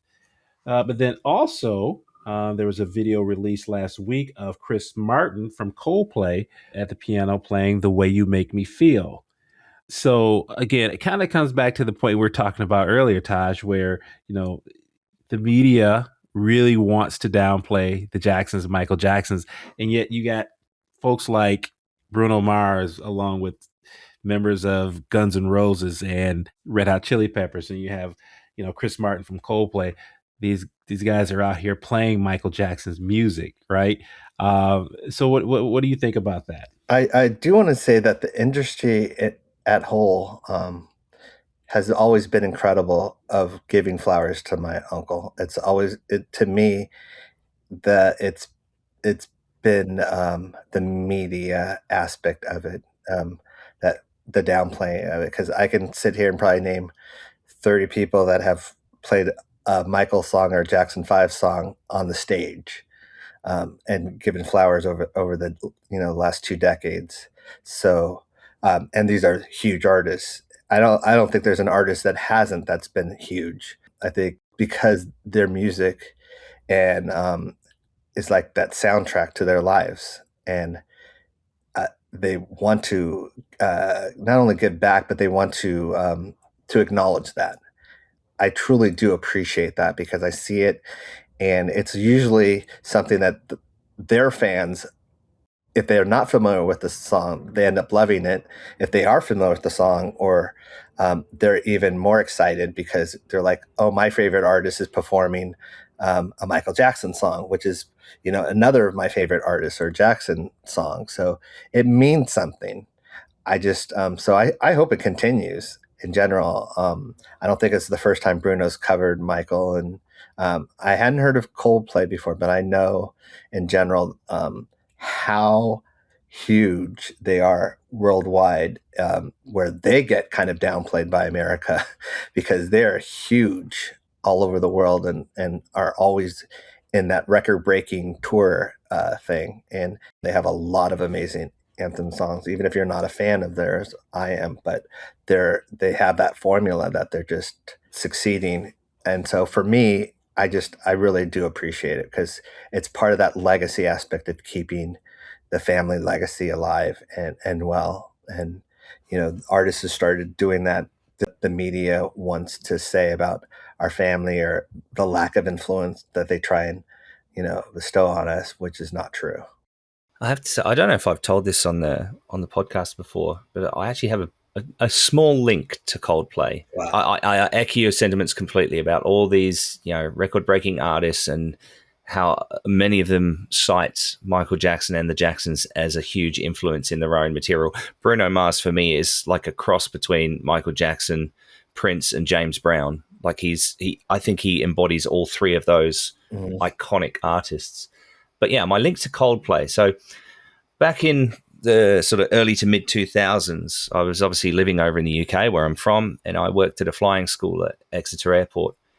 And we had a student called Alison, and she happens to be Chris Martin's mum. And she was learning to fly with us. She's an absolutely lovely woman, and she made me a cake for my 20th birthday. She was always friendly. I never got to meet Chris, but it was around the time he was married to Gwyneth Paltrow.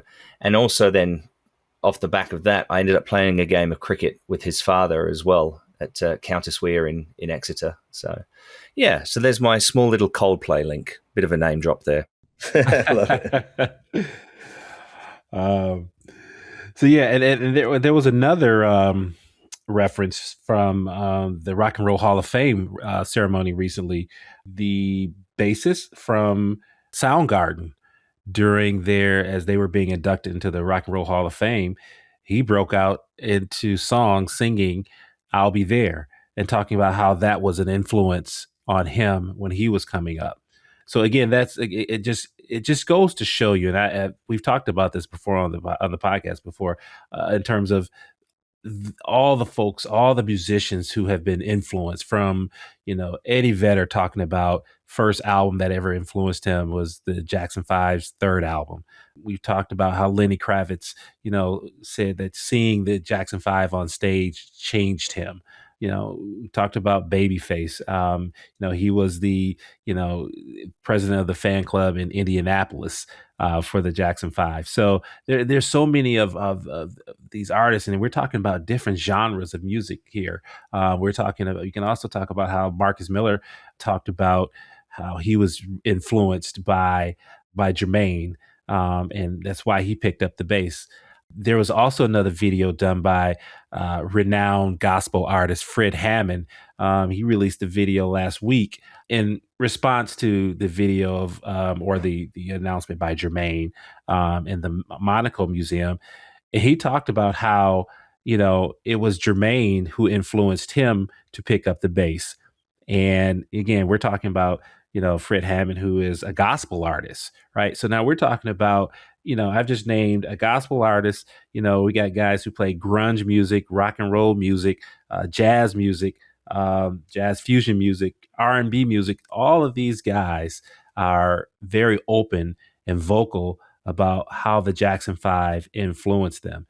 And we're not just talking about, they were, the hot boy band. Now, these are seasoned musicians who looked at Tito and looked at Jermaine and looked at a self-contained band up on the stage commanding an audience at such a young age.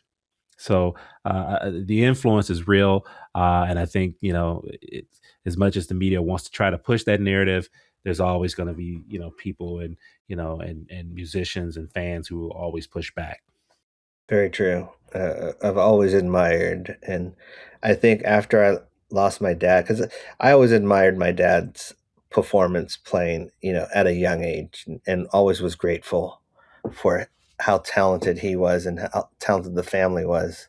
I've tweeted many times about the Jackson live at the Forum, that just hearing them perform at the ages they were performing, that was just not only incredible. For me, it was just like it solidified why they were who they were.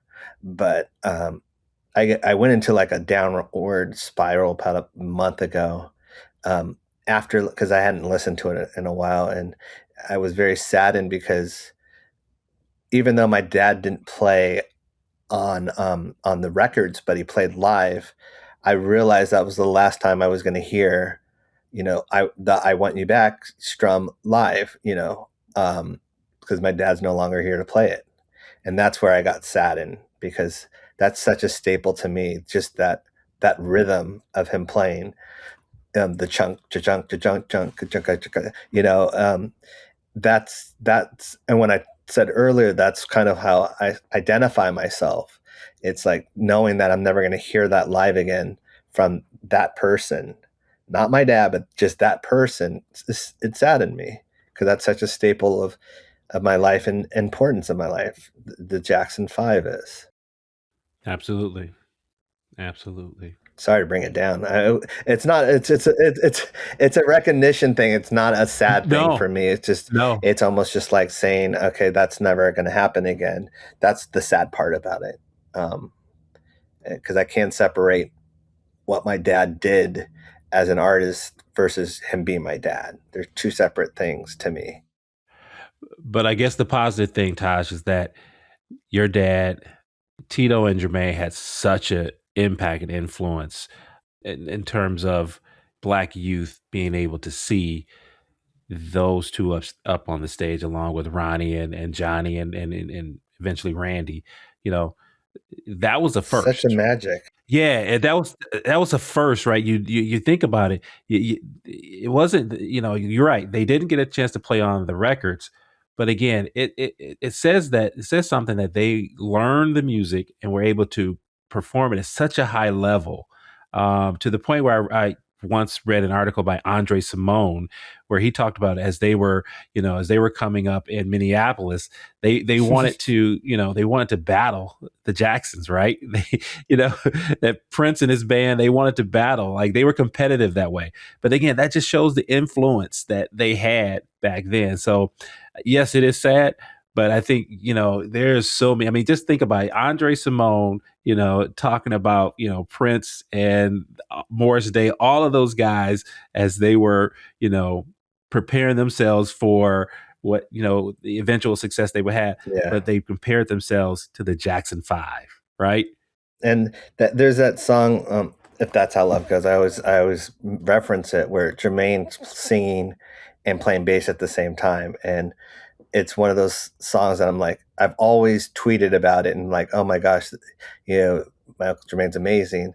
And then just recently, probably, as I said a couple months ago, I started listening to my dad play that song, and what he was contributing live.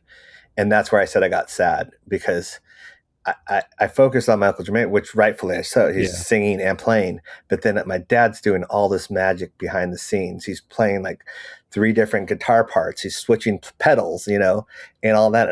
And I didn't get to. Well, I guess I did get to tell him his brilliance, because I would always have to pump him up. He always downplayed it, and I would say, "Pops, you're a rock and roll hall of famer." Like I had to keep reminding him that, because he was so simple in life. He just wanted to work on his cars, building his cars and all that stuff. And sometimes I had to give him that pep talk of like, "Go put your awards up." Like if I had your awards, I'd be putting them up. Like I'd see him every day. But for him, that's not what it was about. He just loved performing.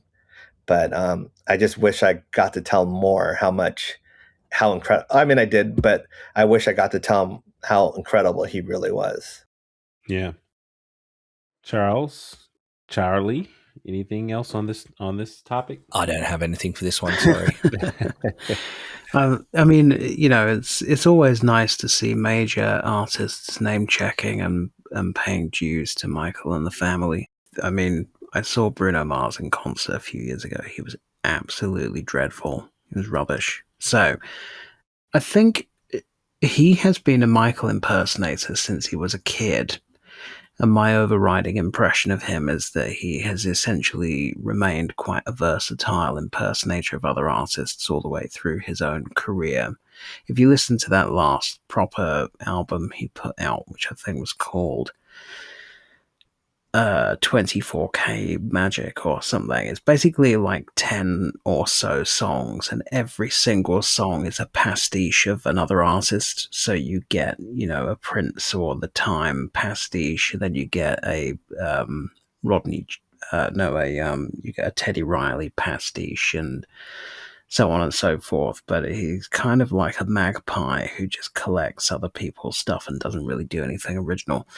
And when I saw him live, half of his band were miming, and it was just extremely underwhelming. But what was the others? Oh, Coldplay. Yeah, Coldplay. Well, I mean, on the Destiny Roundtable, Sam was talking about how Coldplay, when they were writing one of their biggest albums, they specifically said they were influenced not by Off the Wall, but by the off-the-wall demos by Michael and the brothers, which was such a niche reference, really, to give those demos, which are basically just bonus tracks on a 2001 version of the album. So they are proper hardcore Michael fans, and it's nice to hear them continuing to pay tribute. That actually went both ways as well, because I remember a story of when Michael visited in, I think it was 2002. I think it was around the time that he came down to Exeter, funnily enough, which is where Chris Martin is from. Mm-hmm. But while he was in London, I think it's just coming back to me now that he went into a record store somewhere and he bought a bunch of albums, and more than one of them were Coldplay. So I think that the appreciation went both ways there, and that Michael liked their music as much as they liked his. I'm pretty sure that I remember that story from around that time. Michael's appreciation of big music, and that's why I use the word anthem, because he loved anthem songs.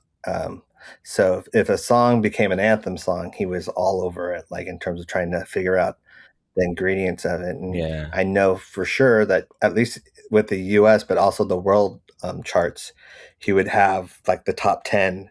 He would know by heart the top 10 songs, and when I say by heart, I don't mean just like the names of them, but actually the musicality of them in general. So I can understand the Coldplay aspect of it, because that's kind of right up his alley. They did a lot of musical anthems, and still today they are writing songs that become musical anthems. So that is something that I didn't personally experience it, but that doesn't surprise me that my uncle would be, studying them and that aspect of the Chris Martin and all that stuff. That doesn't surprise me. And with regards to Bruno Mars, I actually liked his album 24 Karat Magic. I think that there's some, whether you think it's a copy of another artist or not, I mean, I think it's that the way that he's put that album together, I actually really like it, because at the end of the day, music for me is not necessarily about the journey to get to the song. It's about how the song makes you feel in the moment. And if it makes you feel like you want to dance or sing along to it, then that's part of the mission accomplished, in my opinion. So, and obviously music is as an art form, it depends on your mood, it depends on your situation, it can be anything to anyone. Yeah, I just really like that album. It's very listenable, but it started to irritate me that nothing about it was original.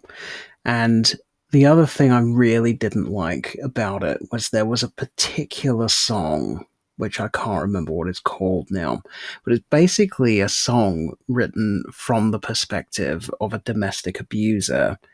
But it in no way condemns. It's a guy, and he's singing to his girlfriend, and he's basically saying, "I tried to phone you today and you didn't answer your phone, so I'm cheating on you and it's your fault."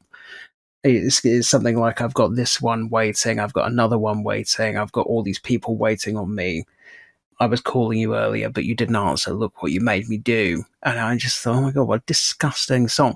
And then I went to the concert, which was shit. And the front row was full of like fucking 15-year-old girls. And when he sang that song, he was going, it goes something like, "I've got Aisha waiting, Alicia waiting."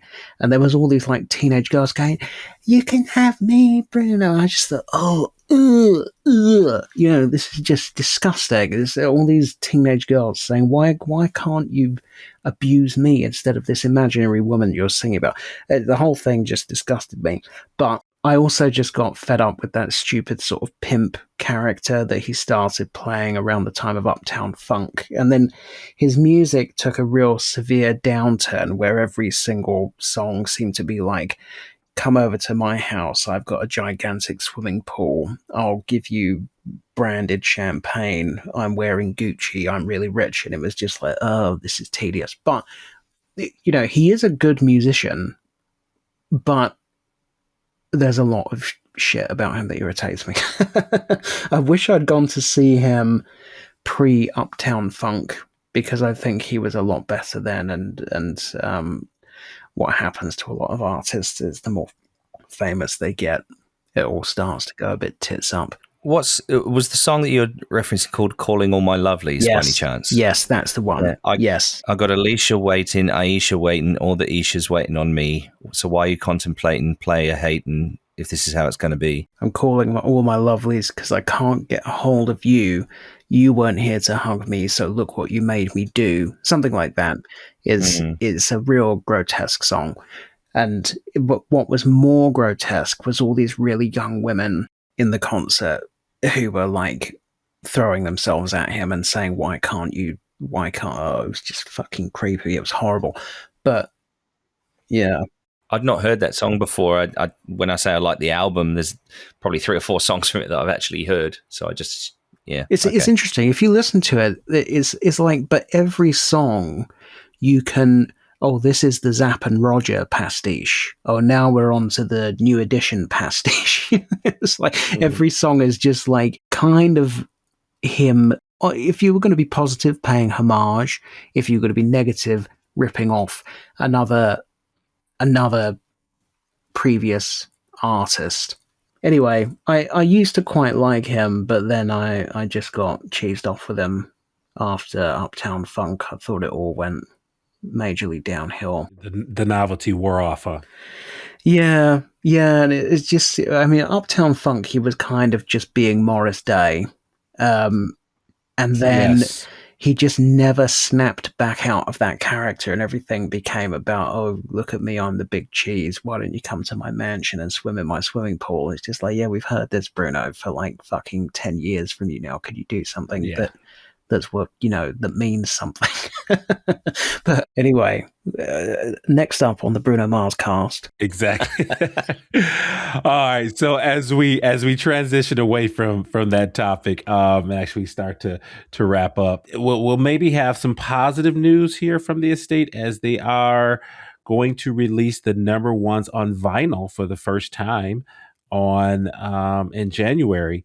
So this may be, I think it's, as I'm looking at this, January 30th, they're going to release the number ones on vinyl. So I know the vinyl heads will be excited about this, and it looks like maybe this is the first step in 2026 for the estate as they gear up product for the biopic. So is this some positive news from the estate? Is it what, the vinyls? Red vinyl in the UK. Oh, red. Well, and the red vinyl, yeah. That changes everything. Well, it's multicolored. I don't know if any of you are Prince fans, but about every 6 months they re-release Purple Rain, and they're like, oh my God, guys, you're not going to believe this. We're re-releasing Purple Rain, but it's purple. And then it's like, this time it's see-through.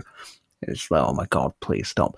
But, oh well, I mean, if you have all Michael's other albums on vinyl, there is absolutely no reason at all for you to go and buy this. But I guess when number ones came out on CD, it was a gigantic global hit, huge global hit, sold millions of copies, I think. So, clearly Michael's hits sell, and it seems like a reasonable thing to do, but it does not particularly interest me, even though it's red. It's actually an interesting tactic that the estate has taken with this. I mean, we've perhaps been a bit critical in the past of them aiming their marketing campaigns, via TikTok or anything like that, at a newer generation of Michael fans. Whereas this one, I think, is sort of marketed at not just new fans to give them an overview of all of Michael's hits, but also the existing fans who, when the original CD was released, you might remember that there was a variety of different pictures on that were chosen, not just of Michael on his toes. There was Michael in the bad music video, and all sorts of different versions of this. So this might be a clever tactic from them, knowing that there are people out there that are collectors and will collect every different version of what's released. So it could be a very clever tactic from them. And interestingly, I only heard last week, and I don't think I can share the story, but the story of how Break of Dawn made it onto that album is interesting as well.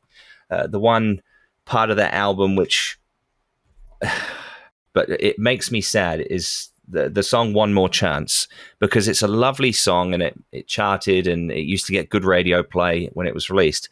But unfortunately, it also coincided with some negative things happening in Michael's life. So that's the only downside to that album for me, is the memories that particular song brings out. But I think it's a clever ploy by the estate. So give them praise where it's due, I think. Well, also it's written by a now convicted paedophile, which is a slight fly in the ointment.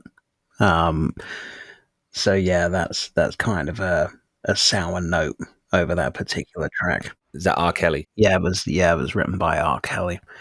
It's also a demo, I believe. I don't think it was a final. I don't think it was a finished song, and I think Michael probably was not overly happy with the vocal on that song. Actually, now I'm thinking about it, that whole project was tinged with terrible sadness, wasn't it? So he was filming the music video, which he had to do as a contractual obligation. And it was a 2-day shoot, and they did 1 day, and then Neverland got raided. And so they never filmed the second day, which is why when you watch the video, which was eventually released on the Vision box set after he died, almost the entire thing is shot from behind. And that was because they were filming it on quite a tight budget as well, a very, very modest budget for a Michael Jackson video. And they had all those extras in the video, and they could only afford them for 1 day. So they filmed everything from behind that was going to have the extras in the background on 1 day. And then the next day, they were going to turn the cameras around and film from the other direction, from the perspective of the extras, so they didn't need to be there. And so basically that video is just a bit of a disaster because it's half shot. And the reason it was all filmed as a continuous thing of Michael kind of roaming around the club was because he contractually owed a performance, I believe, to whichever network it was that aired the Madison Square Garden concert. I think part of the contract was that they would get the concert and then some other performance from Michael. And so it was going to debut on that network as a kind of performance. So it was a music video, but it was him kind of seamlessly walking around a club in one go. It was what it was going to look like. And then after it had aired on that network as a performance, it was going to become the music video. And they were supposed to go to South Africa and do something with Nelson Mandela and film some additional scenes in a stadium, and that never happened because of the raid and subsequent arrest. This is all coming back to me now. It was supposed to that music video was supposed to be the end of the One documentary, which, by the way, that reminds me of something else. Sorry, going on a tangent now. Shawn, that documentary, The One, which aired in 2003, has in it some very high quality Triumph Tour footage. So there is high quality Triumph Tour footage, and Michael did have access to it in 2003 when that documentary was being made. And on the subject of victory footage, definitely multiple nights of the Victory Tour were filmed on movie film with a view to releasing a version of the concert into cinemas. That was the plan. And then for some reason, Michael pulled the plug. He said no.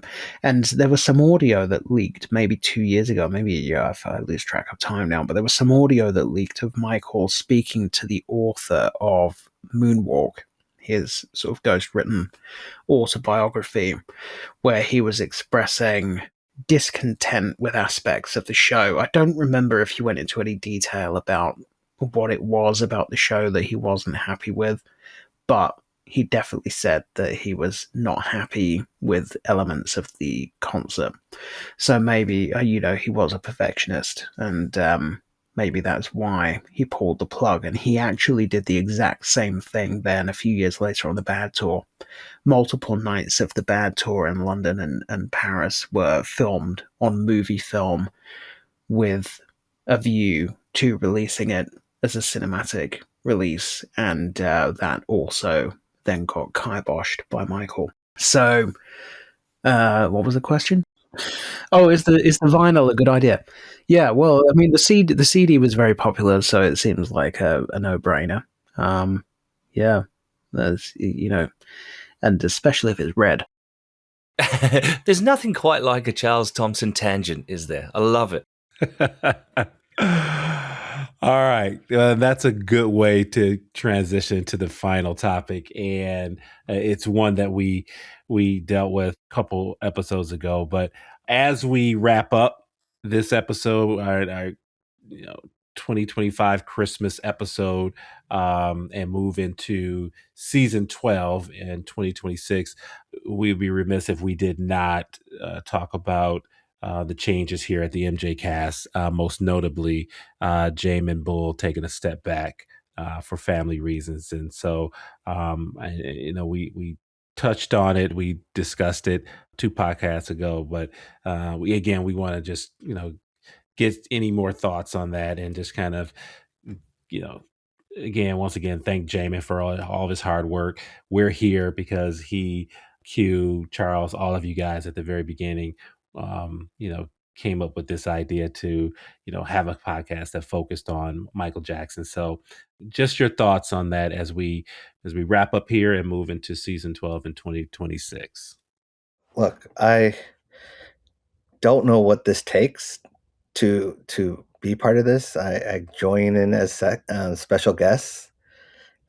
But I can say that I'm very appreciative of people that come and do this thing and do it to, keep the Michael Jackson legacy alive and keep the family legacy alive.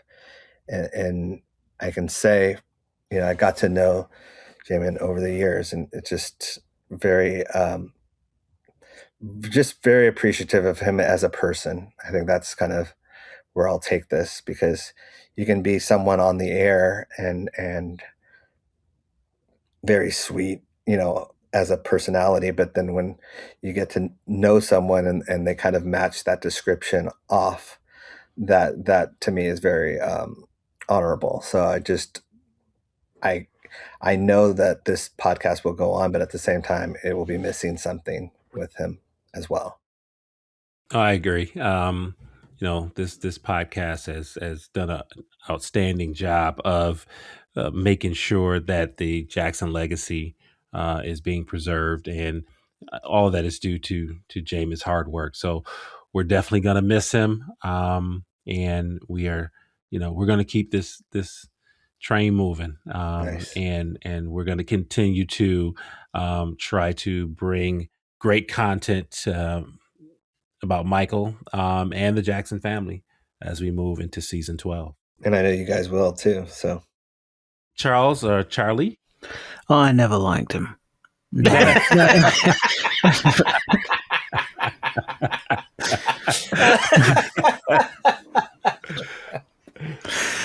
of course. I mean, I was on the episode when Jamon left, of course, and my sentiments remain as they were then, which is that I'm very, very sad that he has left. He is the true Big Daddy MJCast, and always will be, and I hope that he will, in time, as his circumstances calm down a bit, come back. I look forward to him coming back and joining in. But he's over the 10 or 11 years, he's become an incredibly good and close friend who I love very much, and he knows that.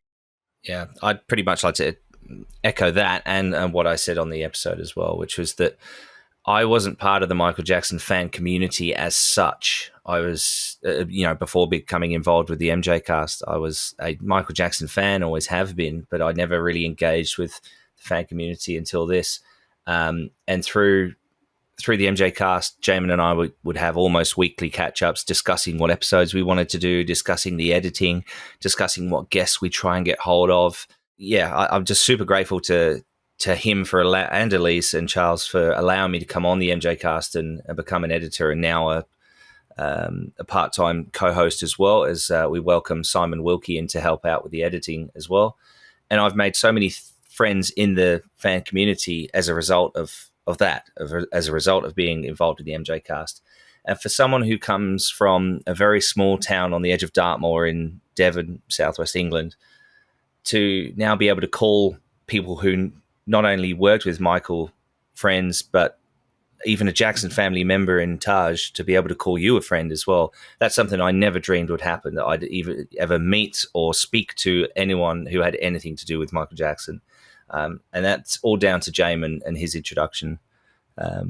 So yeah, I'm super grateful to Jamon, and he's just a very kind and sweet human being, and I hope that his family are well. And I do look forward to getting up to Brisbane and meeting them all in person at some stage, because of the original MJCast team from when I joined, Jamon and Elise, I haven't met them yet, but I have met Charlie in London. Yeah, I want to add that, I was texting with Jamon last night, and I wanted to kind of echo the whole idea of the fact that, just met a lot of great people who I now consider friends in the fan community. But then just also, you guys, Elise, Charles, Charlie, and now meeting you, Taj, and being able to do a show with you. It's just, there's a kinship here that, I feel, and I'm grateful to be a part of it. And I told him last night, never in a million years, as I was on Twitter, reminiscing about going to the Triumph Tour, and Jamon, I think Jamon and Charlie, I think both of you guys kind of jumped in and we were talking and going back and forth. And the next thing I know, I'm being invited on. And I would have never thought in a million years that I would, come on, be invited to join the team MJCast. I remember listening to Charles. You were doing a show on Leaving Neverland. It was a long episode, and I had to do a lot of driving that day. But that was the first time I really listened to the show, and I was captivated by that episode. And so I've been a fan ever since. And so, like I said, I'd never dreamed that I would be a part of this. But again, it's the kinship now, the friendships that, and at some point I want to make sure that I meet all of you. And, I think hopefully in the next coming year, in the years to come, that we will have that opportunity. But again, that's all due to Jamon, his hard work, his vision is why we're all here today. Absolutely. I speak to Damien Shields almost on a daily basis now, and I speak to Q regularly. And that's, I have two really good mates that I've made off the back of Jamon, and obviously great friendships with all of you as well. So I'm super grateful to him, and I really hope that he has a great Christmas and New Year and enjoys listening as a fan. And Shawn, we're very, very happy to have you taking the reins as well, and looking forward to working with you going forward. Absolutely. In fact, just to add to that, that was almost unanimous. In fact, it was unanimous when Jamon was talking about, taking a step back and it being a possibility. All of us unanimously, our first suggestion was you, Shawn. So I'm so glad that you accepted that. Glad to hear that. And I told Jamon, I hope I don't let you down. And I'll say the same thing to you all and all the listeners as well. We're going to have some fun over the next year, hopefully bring in some episodes to fans that they will enjoy. And especially with the biopic coming up, there's going to be a lot to talk about. So I'm excited. So I really appreciate hearing that. And I thank you. Anytime, mate. All right. So as we wrap up, let's do a quick reflection on the year. Like what was our favorite episodes? Any MJ experiences? Any personal highs? So let's start off. Were there any favorite episodes from this past year on the MJCast? For me, unquestionably, the Destiny Roundtable. I absolutely loved it. Listened to it on a train journey to London and back again last week. And found it fascinating. I just loved everything about it. So thank you very much for that. And always great to hear Summer on the show as well. Last year, we went to a Janet Jackson concert, and I went to the sound mixing area and met Randy. And then I walked from the sound mixing area to Sam's seat and said, Randy's over there if you want to go and meet him. And I was listening to the Destiny Roundtable, and Sam told the story in a way that completely erased me. I was like, what the hell is Sam talking about? I felt like Brad Buxer seeing The Stranger in Moscow credits for the first time. I was like, what the hell is going on? How is the story? Anyway, so that's what really happened. Was I went and met Randy, and then went and told Sam Randy's over there. I'm not sure how he's misremembered that.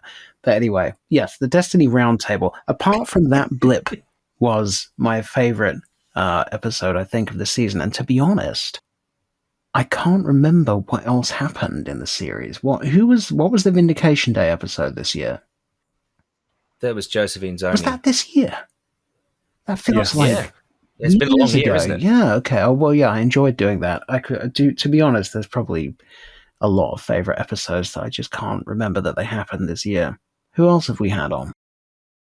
I think you were on most of the episodes this year, Charles. So I think that's probably struggled to remember. I mean, you had Akasha Richmond, you had the Jeff Margolis, we had Brad Sundberg Q&A. There's lots of really good episodes throughout the season. Poor old Jeff. Yeah, but he... The Faking Michael special. Oh, yeah. We did do a lot this year, didn't we? But Destiny is still my favorite. And so, yeah, thank you for that. Appreciate hearing that. And I would jump in and say the Acacia Richmond and the Vindication Day, those two are my favorite. I really enjoyed hearing both of their stories. So those two are my favorite.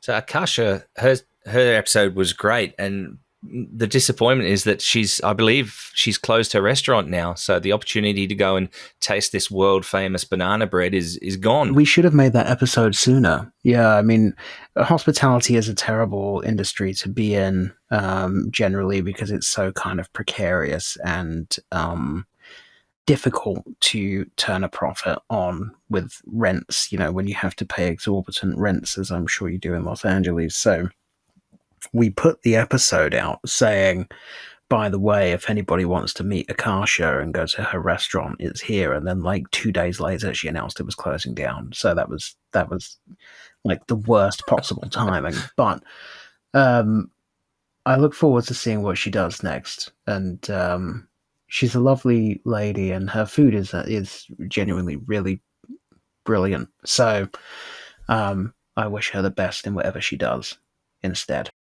Yeah, absolutely. I mean, like I say, just listing off some of those ones that we spoke about earlier, I liked the Brad Sundberg Q&A because it was shortly before I got to go to one of his In the Studio with MJ seminars and meet him. And we've been in contact ever since. He's a lovely guy. The Jeff Margolis special is kind of poignant because it's the last interview he ever did before he sadly passed away. And I think he passed away just a week or two after that was released. The Vindication Day special, Josephine Zoni was a great listen as well. I enjoyed that they put salt in the burger. I think that was Yumi and Jamon, wasn't it, Charlie? What was that? Oh, that was the one where we were talking about the LA trip. Yes, that's okay, right. Yeah, I remember doing that. I really enjoyed the Faking Michael special because I think what Damien managed to put out last year with that Faking Michael series is outstanding, absolutely outstanding. And I urge anyone listening to this who hasn't yet listened to the Faking Michael series to please go and do so. It will give you a lot more context into some of the things that we've spoken about with the Cascio family. The Michael Teaser Roundtable. I'm struggling to pick my favorite between the last two episodes that we put out because the Destiny Roundtable is so fantastic, and I think it probably will end up being number one as well.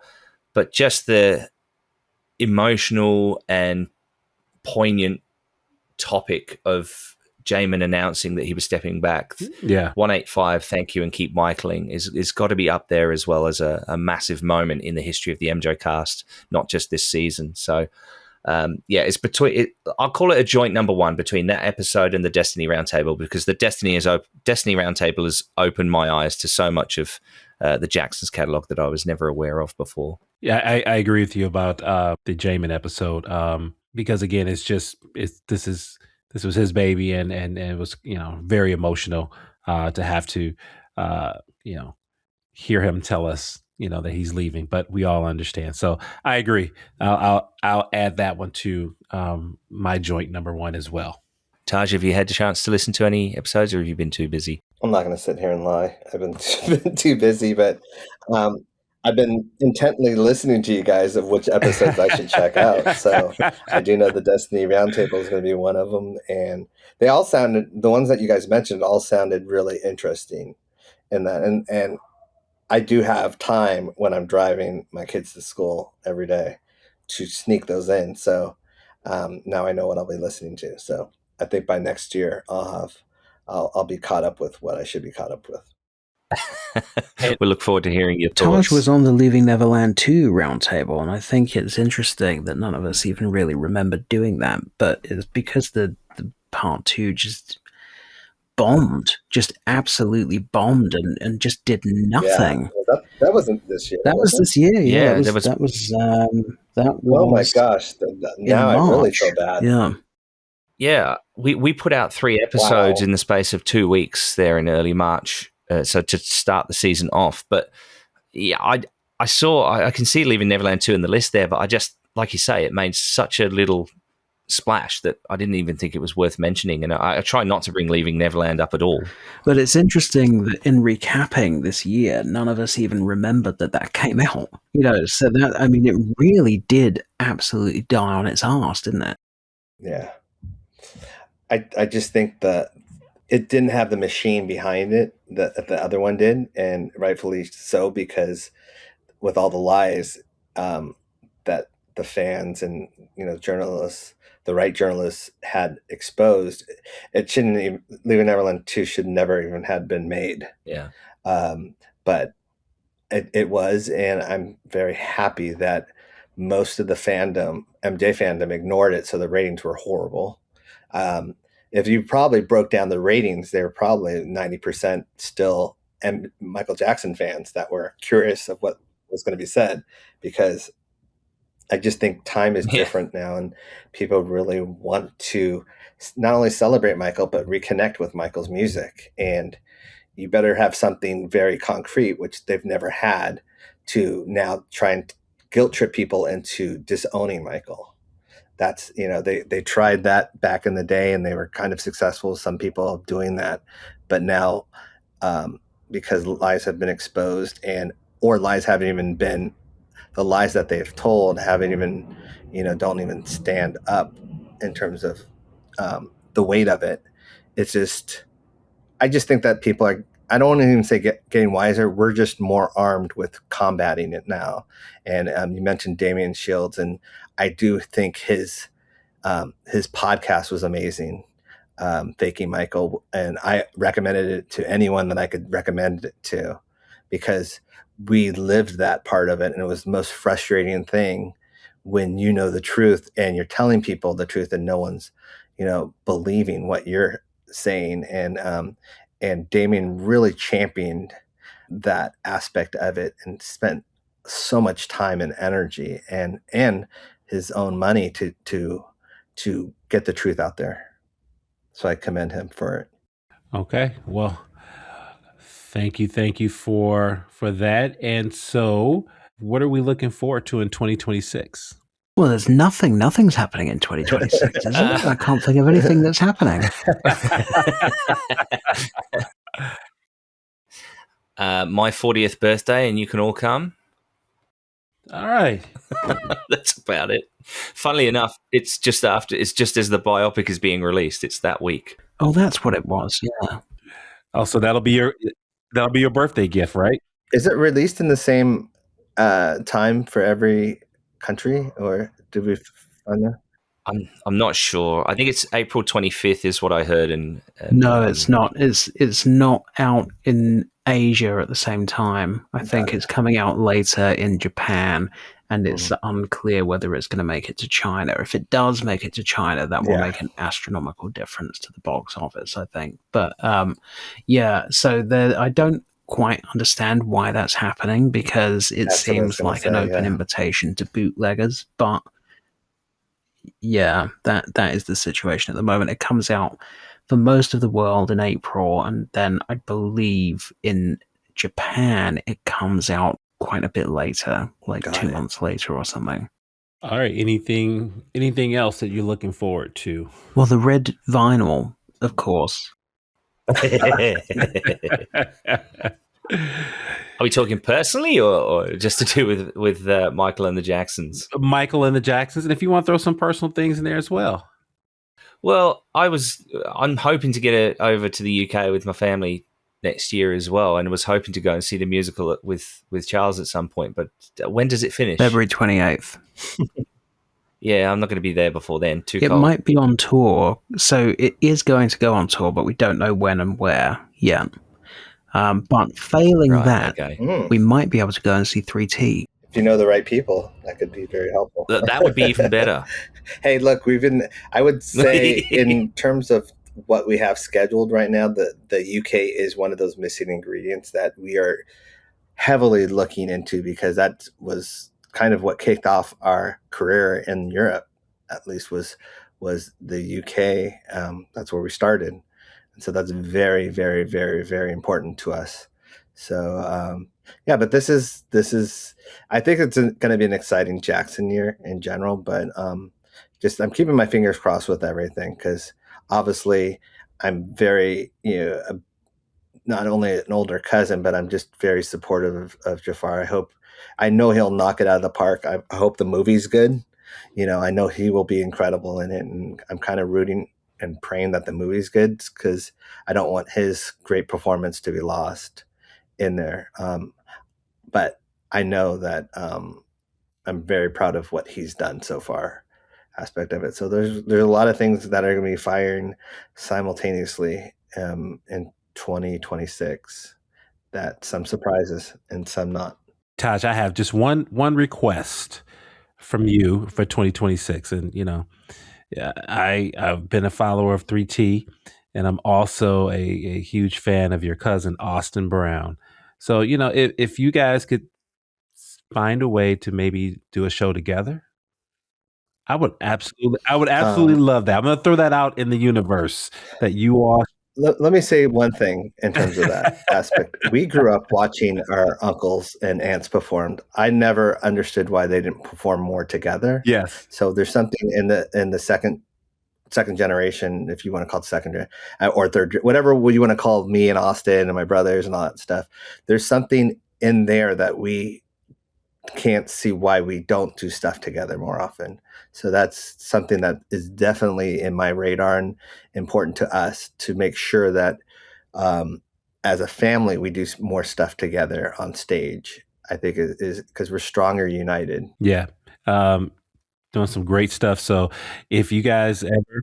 I don't know real quick, I don't know if you know, and maybe Austin's told this story, but Austin used to, when we did 3T Brotherhood, the tour, Austin traveled with us. Oh.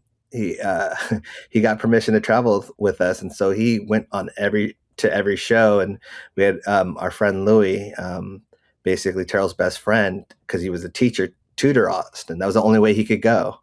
So Louis tutored him, and he traveled all of Europe with us, basically. And so I know he's mentioned it, that was one of his biggest inspirations of doing music. And I just think that's really cool, because our biggest inspiration was seeing our aunts and uncles. So it's like one of those things, those cycles in a way that you can do. And we just had a lot of fun with him in general. So when you mentioned Austin on stage with us or on the same ticket or whatever it's going to be, that's more natural than you would think. Well, just do me a favor. Please put Detroit on the list. And if you do, I will be there front and center. Great. Charles and Charlie, anything else you're looking forward to in 2026? For 2026, look, other than that hopeful trip to the UK, we might even come back via the States. Yes. We'll see. So Taj could be in contact if we're in LA. Nothing massive planned at the moment. So Shawn, if we are we'll fly probably direct London to LA if we do that. So if you fancy a trip to LA to catch up with you at the same time, that'd be awesome. Just let me know. Well, I'll work it out. All right. Just real quick in terms of the MJCast for 2026. I'm just looking forward to some great shows. And working with all of you guys. And I really personally want to, spend some time continuing to dig into and explore the late 70s, early 80s, Michael Jackson period. So we'll see what happens. I've got some irons in the fire. I put some feelers out. So, and I maybe put a little bit of a feeler out on this show. So we'll see how that goes. But I think we're going to have a great season 12. I think it's the 45th anniversary of Triumph, isn't it? Triumph would have been in 1980. No, it would be, this year was the 45th. Oh, was the tour in 81 then? It was a tour, yes. It would be the 45th anniversary of the Jacksons Live. Yes, okay. Maybe we could try to get some people that were on the tour to come on the show. Yes, that is something that I'm working on, and again, putting some feelers out. So, I think we're going to hopefully talk in the next couple of weeks in terms of some shows. So, yeah, I'll update you then. Well, before we get on to next season, Shawn, I think that there is one thing that we usually do here at the MJCast, which is a bit of a tradition that Jamon in particular is a big fan of, and that's the blooper section. So I think what we'll do now is we'll head over to that blooper section, have a listen to this, and enjoy. Let's shift gears again and talk about some new, releases from the estate and Sony Music, who have re-released Michael Jackson's Off the Wheel. Oh my God. Cool. Beautiful. There we go. That's a wrap. Good timing. The girls just woke up. My daughter's just crying in the background. I'm hoping the mic's not picking that up. Should be all right. I haven't heard it. No, I've not heard it either.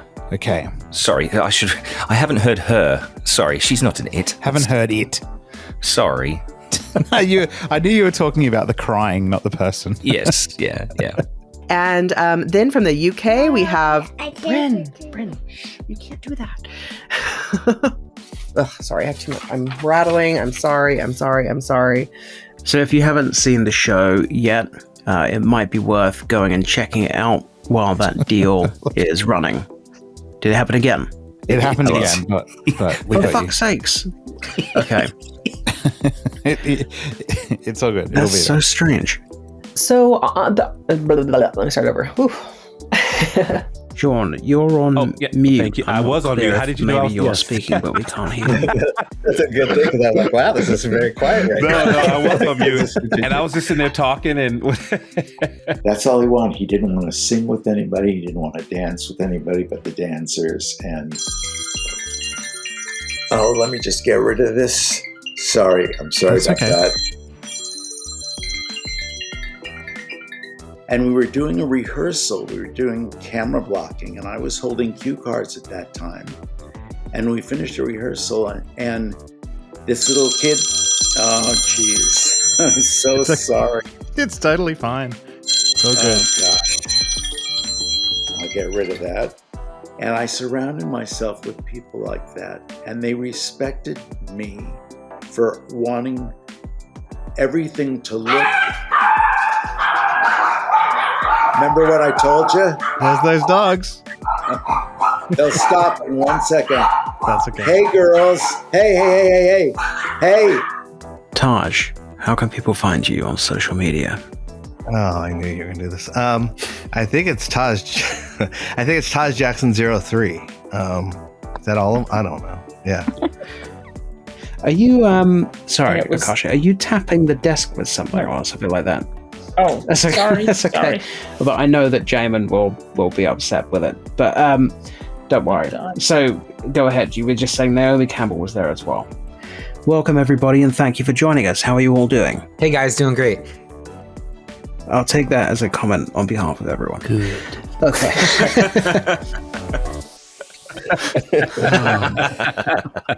All right. So before we wrap up, I just want to take a moment to, again, thank everyone for an amazing, outstanding season 11. And so I want to take a moment to thank Jamon Bull, Charles Thomson, Charlie Carter, Elise Capron, Taj Jackson. I want to thank you for being a guest on the MJCast again this year. Paul Black, Brad Sundberg, Annika Katecha, Jenny Winan, Jeff Margolis, Josephine Zani, Akasha Richmond, Damian Shields, Dan Villalobos, James Alay, Q, Simon Wilkie, Scorpese, Summer Habib, and Jay Leggett. Want to thank all of you for contributing this year to season 11 of the MJCast. And like we said, we're looking forward to season 12. So that brings us to the conclusion of our season 11 Christmas special. You can find the MJCast on all social media platforms: Facebook, Twitter /X, Threads, and Blue Sky. And you can also find us on our website at themjcast.com. And if you would like to donate to the MJCast, please visit themjcast.com/support-us. Charles, where can our followers find you on social media? I'm on Twitter as @CE or Instagram as @CEThompsonJourno, JOURNO. All right. Thank you. Charlie, where can our followers find you on social media? Yep. Instagram again is @AlphaCharliePhotos, and on X, Twitter, whatever you want to call it, is @CharlieWCarter. All right. And Taj, where can our followers find you on social media? I was cheating. I was looking it up. On Twitter, it's @Taj Jackson 3, and then Instagram, I think it's just Taj Jackson. All right. And you can find me still on all of them. You can find me on Facebook, Shawn Shackelford. I am also the administrator for the Jackson Music Club and Thank God for the Jacksons. I'm also on Twitter at SA Shackelford. Also on Instagram at Shawn.Shackelford. On Threads and Blue Sky as well. And you can also find us on TikTok at We Are the Shacklefords. All right. Well, that does it for our annual Christmas special for season 11. I want to thank Charles Thomson, Charlie Carter, and Taj Jackson for being on this episode.